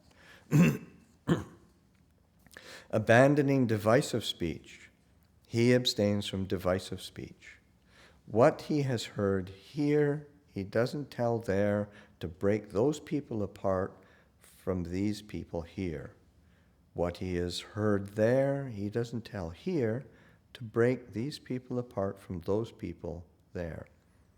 Thus reconciling those who are broken apart or cementing those who are united, he loves concord, delights in concord, enjoys concord, speaks things that create concord.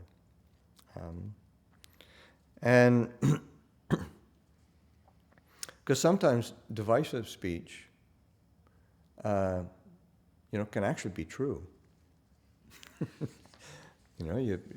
Somebody did say something, somebody did do something, but you pick that up and you go tell it over there, and it's to the wrong people at the wrong time with the wrong intention.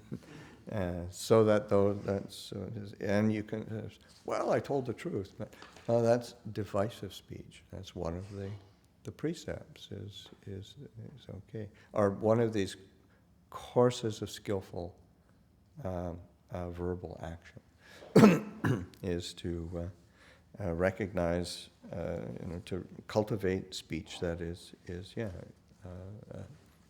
fosters concord and harmony. Abandoning abusive speech, he abstains from abusive speech. He speaks words that are soothing to the ear, that are affectionate, that go to the heart, that are polite, appealing, and pleasing to people at large. Abandoning idle chatter, he abstains from idle chatter. He speaks in season, speaks what is factual, what is in accordance with the goal, the Dhamma, and the Vinaya. He speaks words worth treasuring, seasonable, reasonable, circumscribed, connected with the goal. This is how there are 4 sorts of Dhamma conduct, harmonious conduct with speech. So that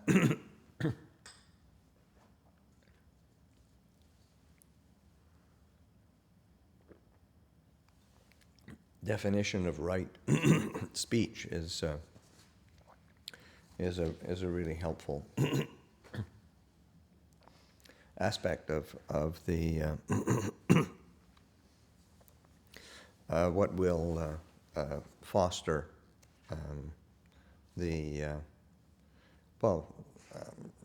there's external harmony, but of course there's going to be an internal well-being when one is has focused one's attention in ways that are skillful, that are wholesome. It's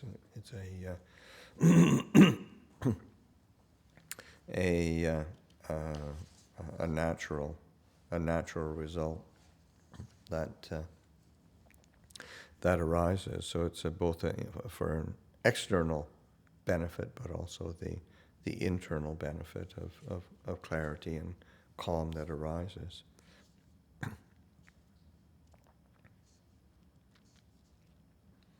Any questions on that? Yeah. I have to ask the question, just World War II and people hiding the Jews away in their own home to protect them. Mm-hmm. As far as lying and truth. How many times has that come up in your life? Jeff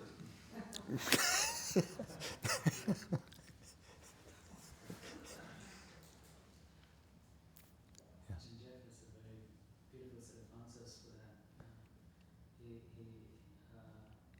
think in one of those books or somewhere he's written that there are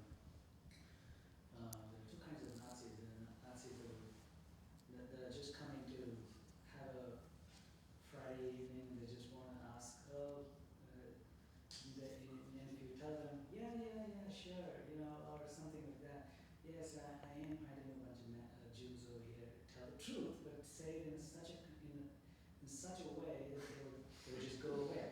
There are such kind of Nazis, there would be such kind of Nazis who would just take that and go away, because they just want an excuse to get away. And then there are some kind of Nazis who, no matter what you say, they will never be convinced. So to them, if you lie, then what's the point? They're going to check it anyway. And then when they find out there are Jews inside, they will take you and they're going to torture you and they're going to tell you that what kind of a moral person, what kind of moral ideals do you have? You lied. That's even worse. So his explanation to stay with the truth is and he says, you could tell something that, there's nothing shameful in hiding in here or something like that. Right. Yeah, exactly. I mean, there's ways of speaking that it's like the Buddha. One of the very early ones of that I said. It's not that one has to speak everything that's true. How did it go again? Yeah. It isn't necessary to be spoken of.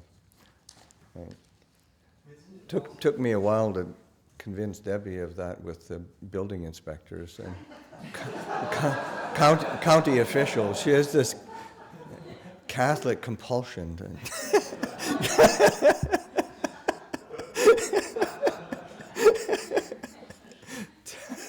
tell them everything. Isn't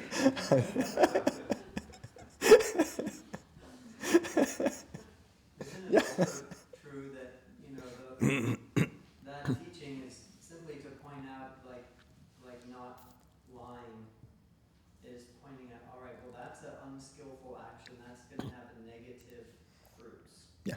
Now, there are some times where maybe you knowing, okay, you're going to be suffering a negative consequence on some level, Mm-hmm. but on some other level, you're actually doing a better thing.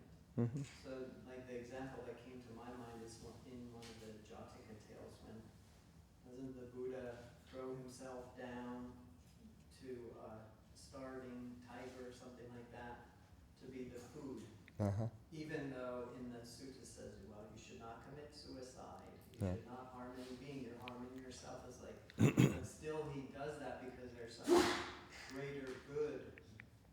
He knows full well, I'm sure, well, there is going to be a negative karmic consequence of taking this action, but it's balanced out by this higher good.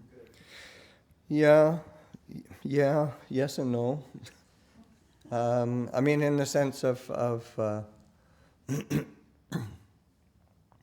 there's the inner lawyer that's always trying to find a way out, and that.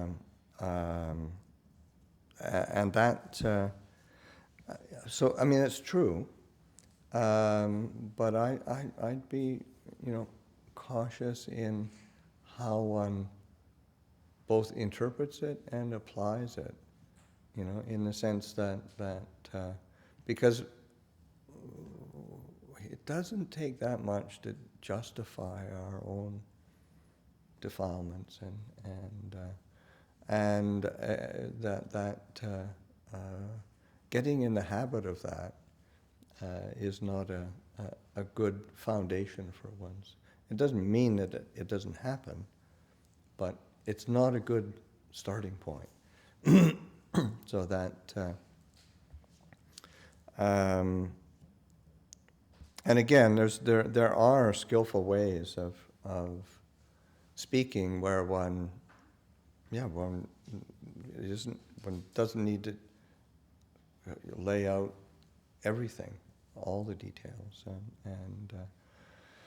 or one can say it in a way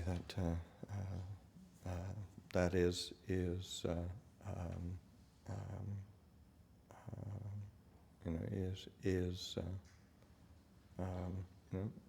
on a certain level that maybe it's obfuscating the truth, but it's also but it's kind of giving oneself the opportunity to speak truthfully, but not to engage in an outright lie. But yeah, I mean, these are where we gain skill in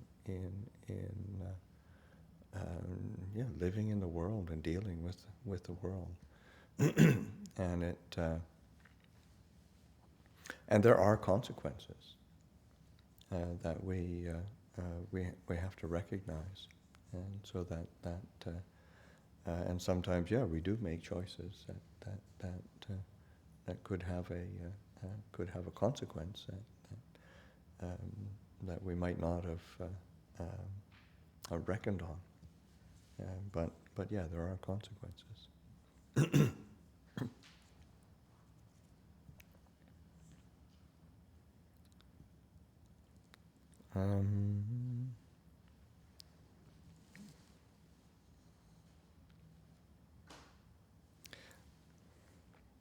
There's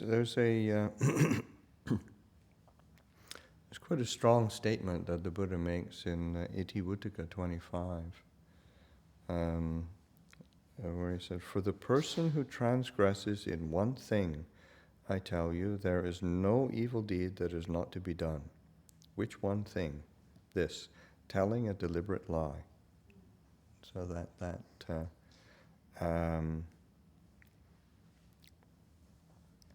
and there's it's an interesting,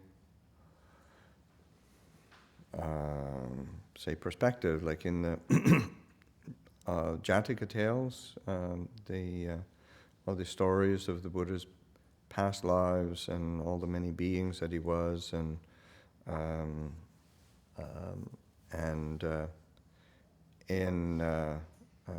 he had many different incarnations as different types of beings, and it isn't as if he kept his precepts purely through all of those past lives, but the one precept that he never transgressed in all those previous lives that are recorded, 500 and whatever, that was the precept around not telling a deliberate lie. So that's an interesting part of the literature in that, and the story of the Buddha.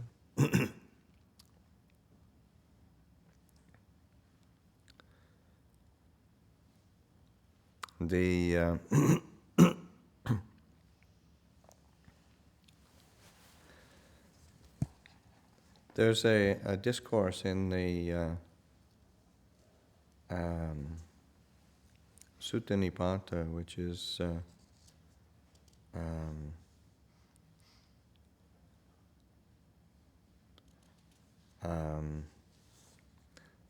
Sutta Nipata 4, Sutta number 11, and it's about disputes and contentions again, and it's sort of breaking down all the different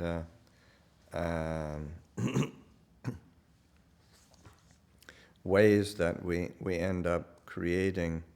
Where does all this come from? There's these arguments and quarrels and tears and anguish and arrogance and pride and grudges and insults. That goes along with this? Where does it all come from? And the Buddha points to something quite simple in the sense of, comes from having preferences, and that tendency to have preferences. We hold something as precious and dear. We hold something that is irrevocably wrong and bad, and that we like and we dislike and we want and we don't want.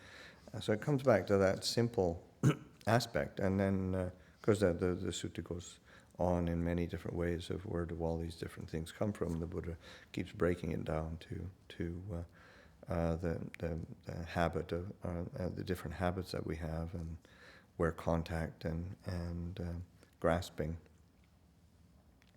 come from. But that aspect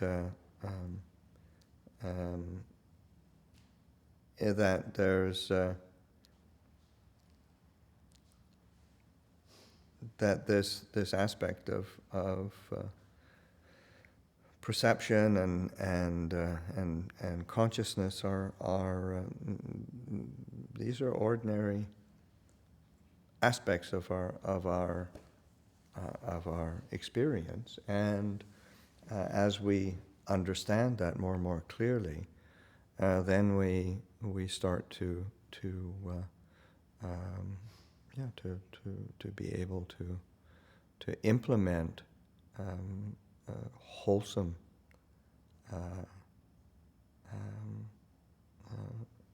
intentions, wholesome thoughts, skillful tracks within the mind, and that's where that a cultivation of loving kindness and compassion are really an essential piece of our development of when we speak when we consider right speech, and we think of where does speech come from? That vitaka vichara, that directed thought, evaluation, or initial thought, sustained thought. Our internally that commitment to initiating and sustaining thoughts of loving kindness and compassion, that has a transformative effect both on our internal world, but then on how we start to express ourselves. And so that's it's an important piece of the active cultivation in our practice, and when we're thinking in terms of engaging with the world, and what does what happens? Why does it? How did I end up in this? How do we cultivate these aspects of loving kindness and compassion? And one of the I think one of the skillful secular means of doing that, working with that, trying to accomplish that is with that Marshall Rosenberg's nonviolent communication. It's really a skillful attempt at trying to train people to implement compassion in their daily life and in their interactions, how they engage with each other. That's really good guidelines for accomplishing that or working with that. So that's and I think that's something that can be pointed to if one wants to develop skillful speech patterns and having ways of implementing, because that's one of the qualities that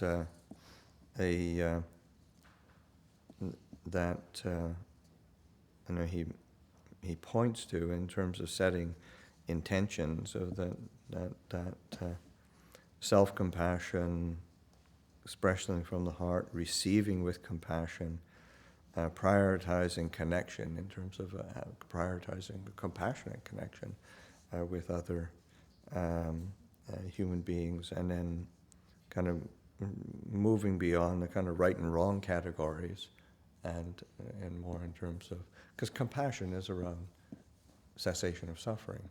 How do we alleviate suffering? It isn't how can we be right and prove that they're wrong. It's how can we implement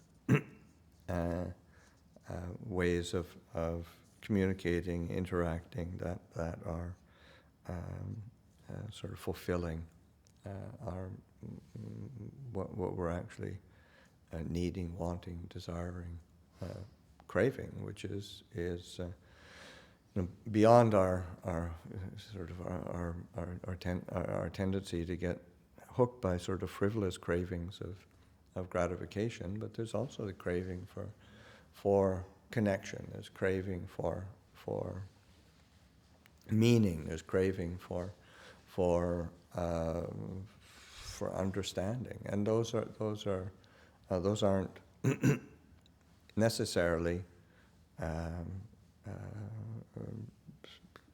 unskillful cravings. I mean, in the sense, think in terms of chanda as desire, like Dhamma chanda, desiring the Dhamma, and that desiring the wholesome, desiring the Dhamma chanda, kusala chanda. Those are ordinary terms that the Buddha refers to, and it's but that implementing of desire and motivation for something that's skillful. So that motivation of that's based in compassion and recognizing that there's different ways of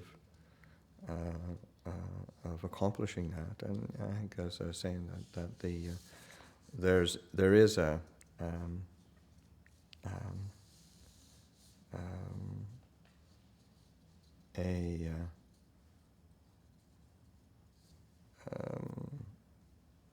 say a basis in compassion that say this nonviolent communication really tries to implement, and that actually sort of they when they talk about it, it's sort of like the three primary modes of application are, one is self-empathy, but that involves compassionately connecting with what's going on inside of us, and then receiving empathically, so there's an empathic connection with others and internal empathy, and recognizing that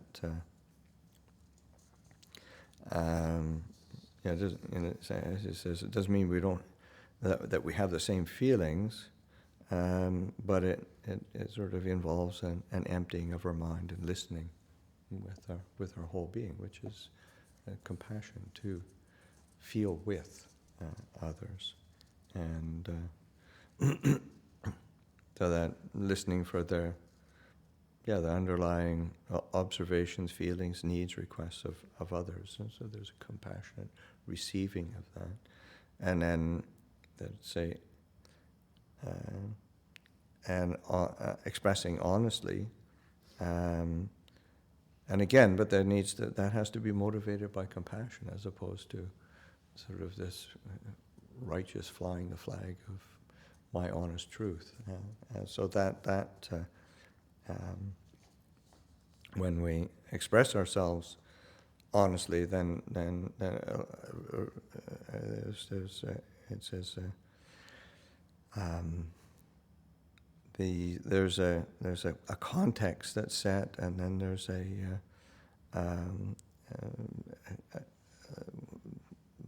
when there's a certain connecting with feelings that support a getting out of our heads and actually connecting with others on a feeling level, and to be able to identify what's important for others and for oneself, and then clarifying for oneself what's going to be what's an appropriate response, what's a skillful response. So that those are kind of ways of implementing compassion within a. I mean, actually, they have very well documented training and coaches and whatnot, and it's quite skillful. So but it comes back again to the importance of this cultivation of loving kindness and compassion in our own practice, so that we clarify our own intention and learn how to implement it skillfully. And that affects our speech.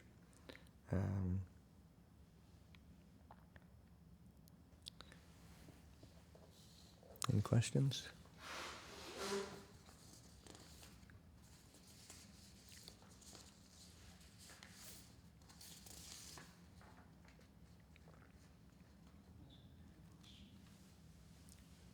Where was that? Yeah, Balaji. Somebody asks a question of you. Sometimes, maybe, let's say somebody asks a question that is not in line with the Dhamma. Mm-hmm. Maybe the question is wrongly framed or something. Mm-hmm. I'm noticing that you have a very compassionate way of answering that. Sometimes. Don't ask an unexpected question at midnight. Okay. I don't know. So is there a training that the monks undergo for that? Or? Yeah, about 43 years worth.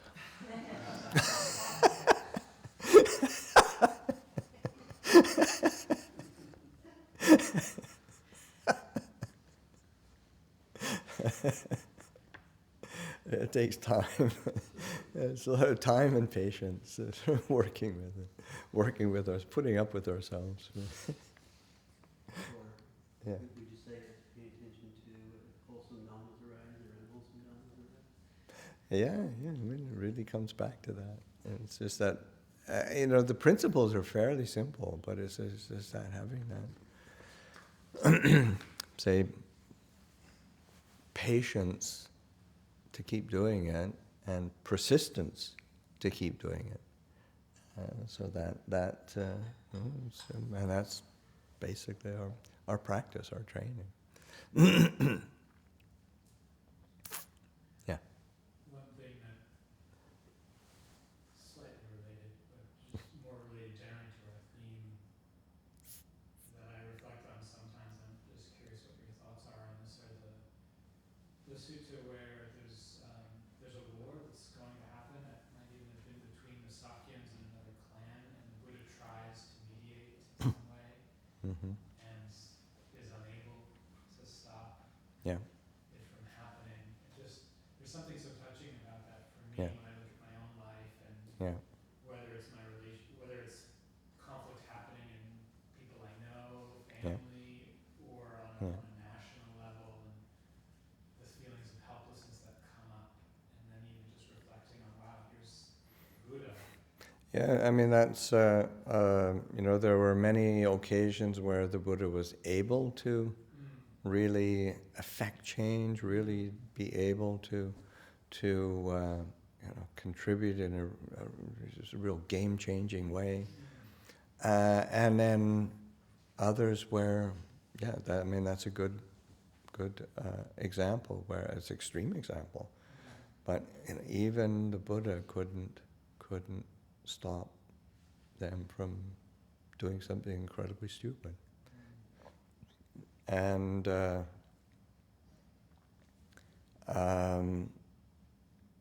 only way to hold it is through that not personalizing, because it's sort of like it's just those in terms of worldly dhamma of success and failure. So like when you do the right thing and it works and you say, wow, success, and and then you try your best and it just all falls to hell, and you sort of, wow, I'm such a hopeless, pathetic case. And success and failure are worldly dhammas that have so many more conditions going on than us. So then we're stepping beyond the personalization, which doesn't mean one doesn't do anything. The Buddha probably knew that it was going into it. He was probably hoped that people would listen to him, but he probably had an intuition that I don't know. I don't even think this is 50-50, but it is. You got to try. You can't not do it. And so then, so it isn't a carte blanche for not doing anything. It still should be done, because it's also planting seeds amongst those who will remember or recollect that in the future. So that even in something that's called a failure, when you're bringing something that is, say, right and true and good into the equation, it's still right and true and good. It's just people aren't interested at that time. But it's there in the dynamics and in the causal processes, and it could be a seed in the future for it to grow. It's like when somewhat tangentially, but I was sort of thinking of when I was in Thailand and I was engaged a fair bit with community development and environmental issues, and somebody asking me, because protecting forests and blah blah blah, and it's a good thing to do, and they said, do you think the forest can be actually saved in Thailand? I said, no. It's just too many forces against it. And they said, why are you doing it? Because you can't not do it, because you don't know where these seeds will land, and you also have to look to future generations, because the people who are blind and ignorant and greedy, they're impermanent phenomena. And you got to hope for the others who are coming along, who maybe see what they've missed or lost out on and want to protect it. And also in the sense of you try to protect whatever areas you can, because in the future these will expand, and which has happened with this. A couple of areas that are protected. One in particular where it was, it was really difficult. And but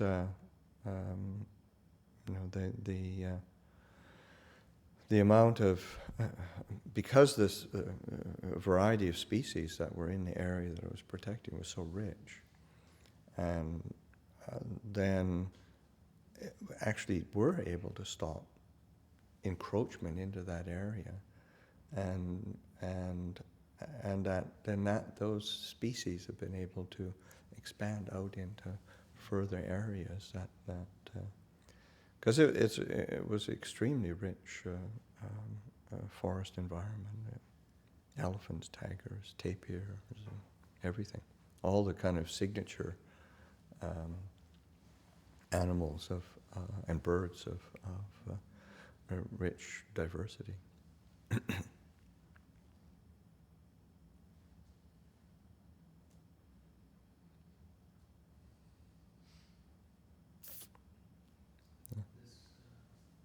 This talk was bringing me to the sobering theme of the four Dhamma summaries, Jara Dhammo, Nijara Manatito, and how the world itself is also going to be swept away. Mm-hmm. And so nothing is really entirely in our hands, and we can do something. And so it seems like what you were also saying is that you can say only so much about certain things, and you can't really do much to affect all the. You can't expect that the changes will definitely happen according to your wishes. Oh, absolutely not. And if you work from that agenda, then you get burnt out real quick, and because you're working from an expectation of success, of gratification, and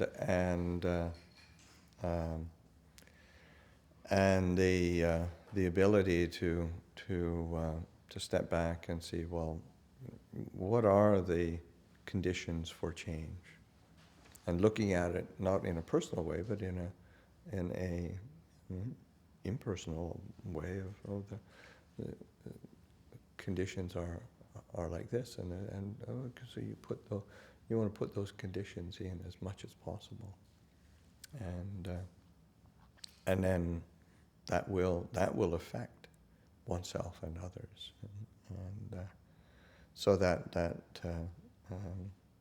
the stepping back from the personalization of it isn't an abdicating of responsibility. It's actually freeing up a lot of energy to do, say, the right thing, just because it's the right thing, as opposed to something that is going to make me happy or successful.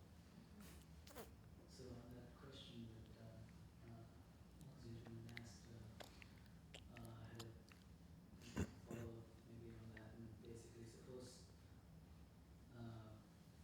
in that case there was a war and the Buddha was unable to stop that war, but in case there was one individual there in one of the sides, and he decided that, okay, one key individual, let's say, he decided, well, I don't think this is a good idea, we shouldn't be going for war, and he feels like he wants to pull out.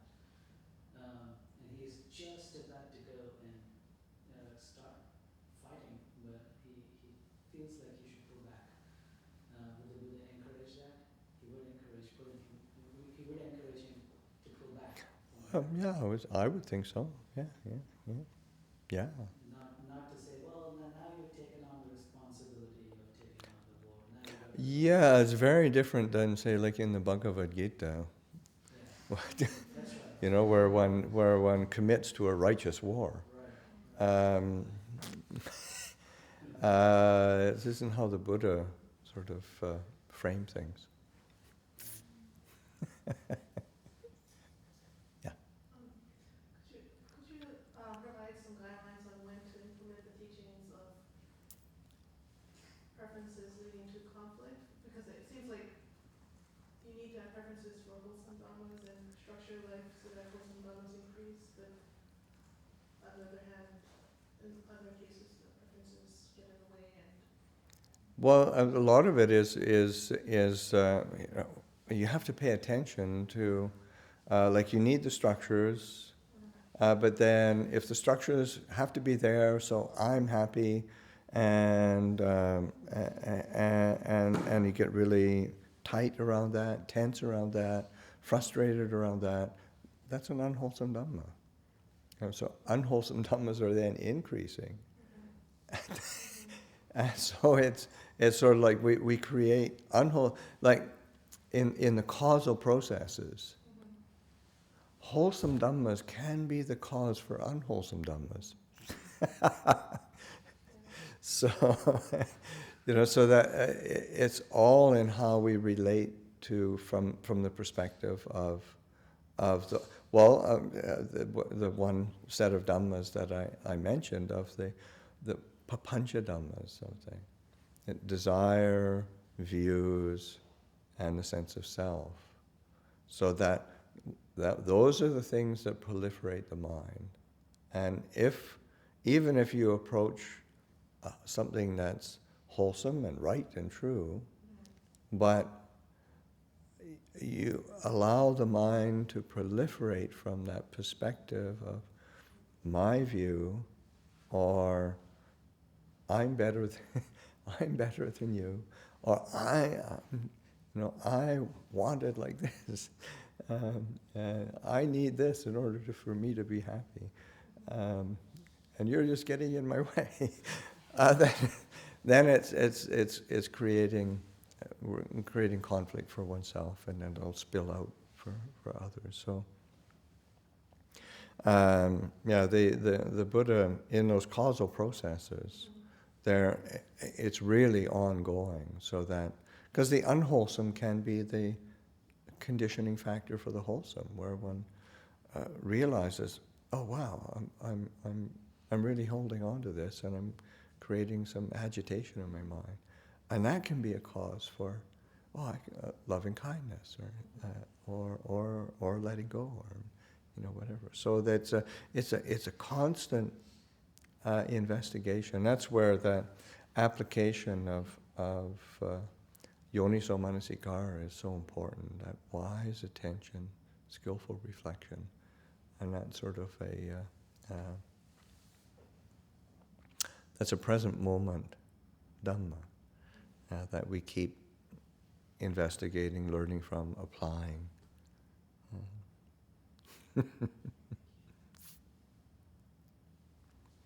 Okay, one last question. I was wrapping my mind around this idea of mandating goodness. Yeah. And I'm just saying, that would create an ideal, because sort of Judeo-Christian thing. It sort of explains some of my background, explains some of the United States. Yeah. It's interesting. Yeah. No, it's a say as a culture, America is founded on some really inspiring ideals. But sometimes those ideals are a real obstacle to. There's a tremendous amount of either guilt or denial that goes on because of those ideals, and it gets really messy. It's either they're upheld in a way that is really is weird, or it's kind of pushed away in a way that it's not reflected on. Like what happened to those ideals? Yeah. So those are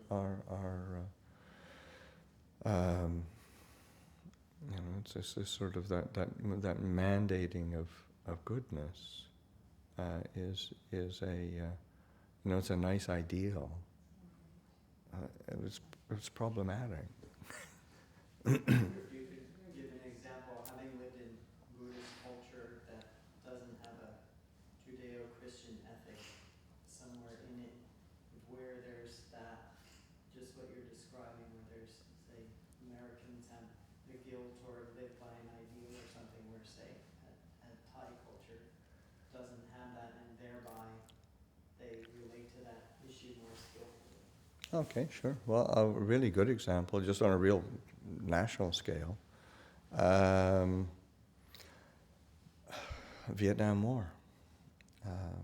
America went in with all these ideals and forced them on all these people, and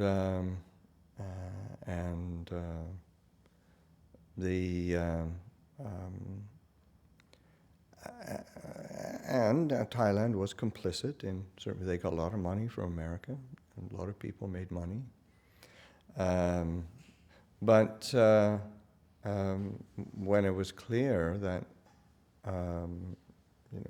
America was not going to win this, they asked the Americans to leave.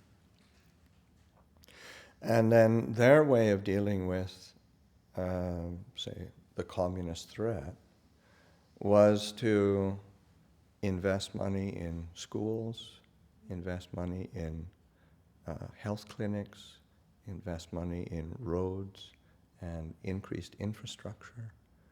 And within a matter of a few years, the whole communist movement collapsed.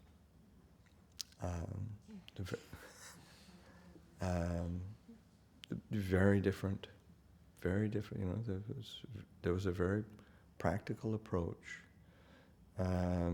to, whereas in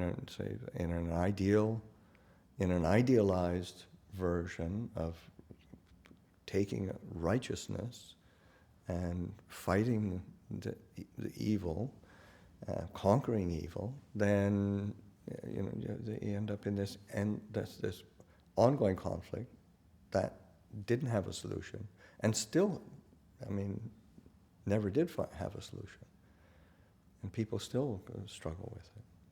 That say in Thailand, they dealt with it in the end. As I said, they bought into it as long as they were making money off it. And it was kind of practical as well, in a nasty way.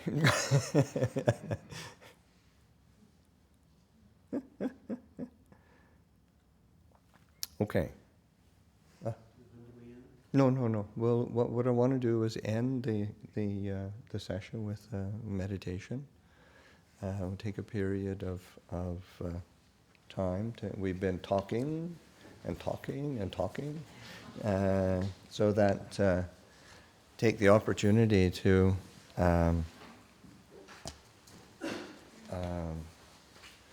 direct our attention. And these have been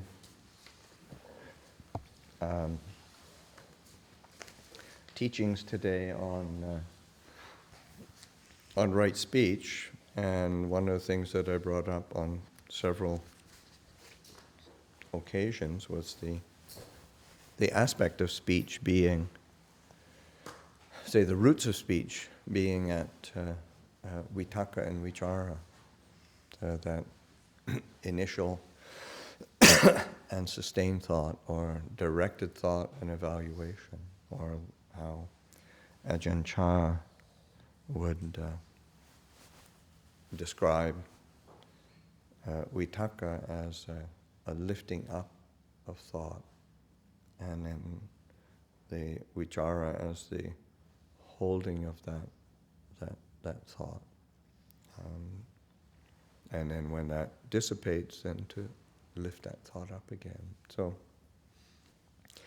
using that quality of inner speech, a recollection of loving kindness, is to bring to mind this sincere wish of, may I be happy.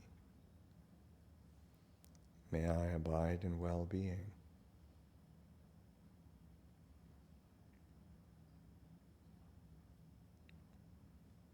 May I abide in freedom from affliction, freedom from hostility, freedom from ill will.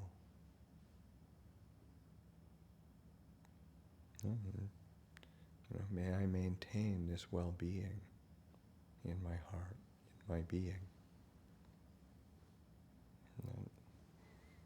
as one breathes in, just letting that wish for well-being, that kind intention toward oneself to really permeate one's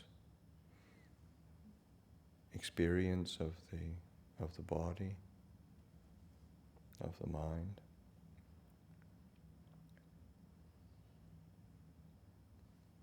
And then when one conceives of others, conceiving of the world around one, that world of beings that so often becomes complicated and difficult. May all those beings be happy. May all those beings be well. May they be free from affliction. May they be free from ill will, hostility. Because whatever we feel, others are not that different. And that being able to empathize, to connect with others on that level of well-wishing, of that desire for happiness, the desire for harmony. It isn't, we're not so different from others. And by lifting that thought up into the mind, and to sustain that, to allow that to resonate through our body, our mind, and you realize that our speech will change.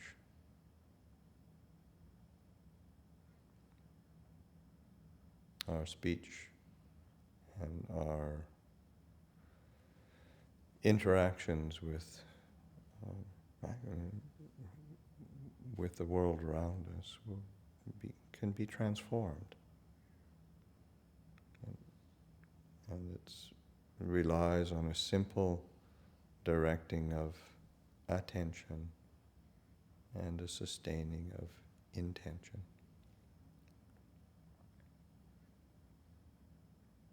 And recollecting, bringing to mind this quality of loving kindness, of compassion.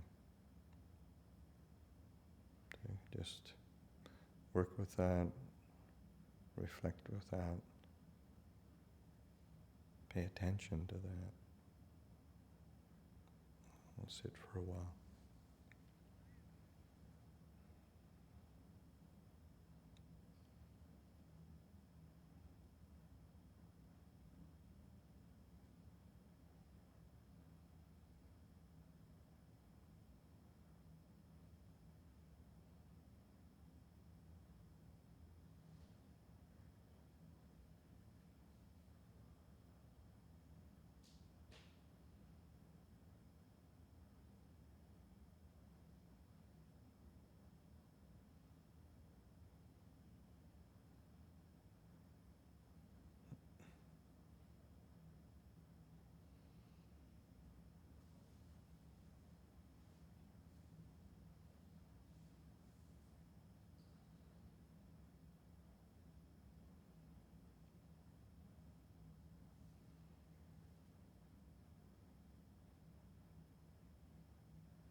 Okay, so that concludes our program.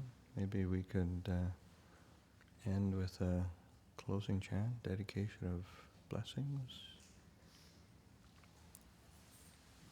Those who, I can't remember what page it's on, for those who don't know the chant.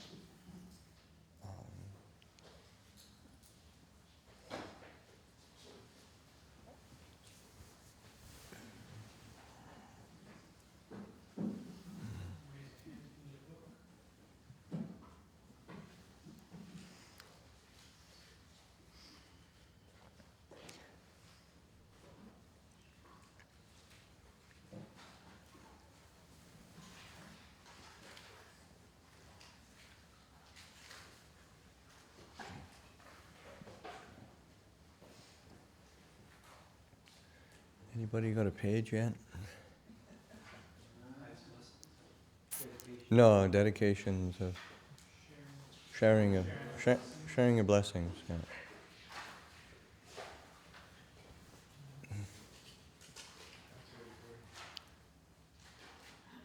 Page 33.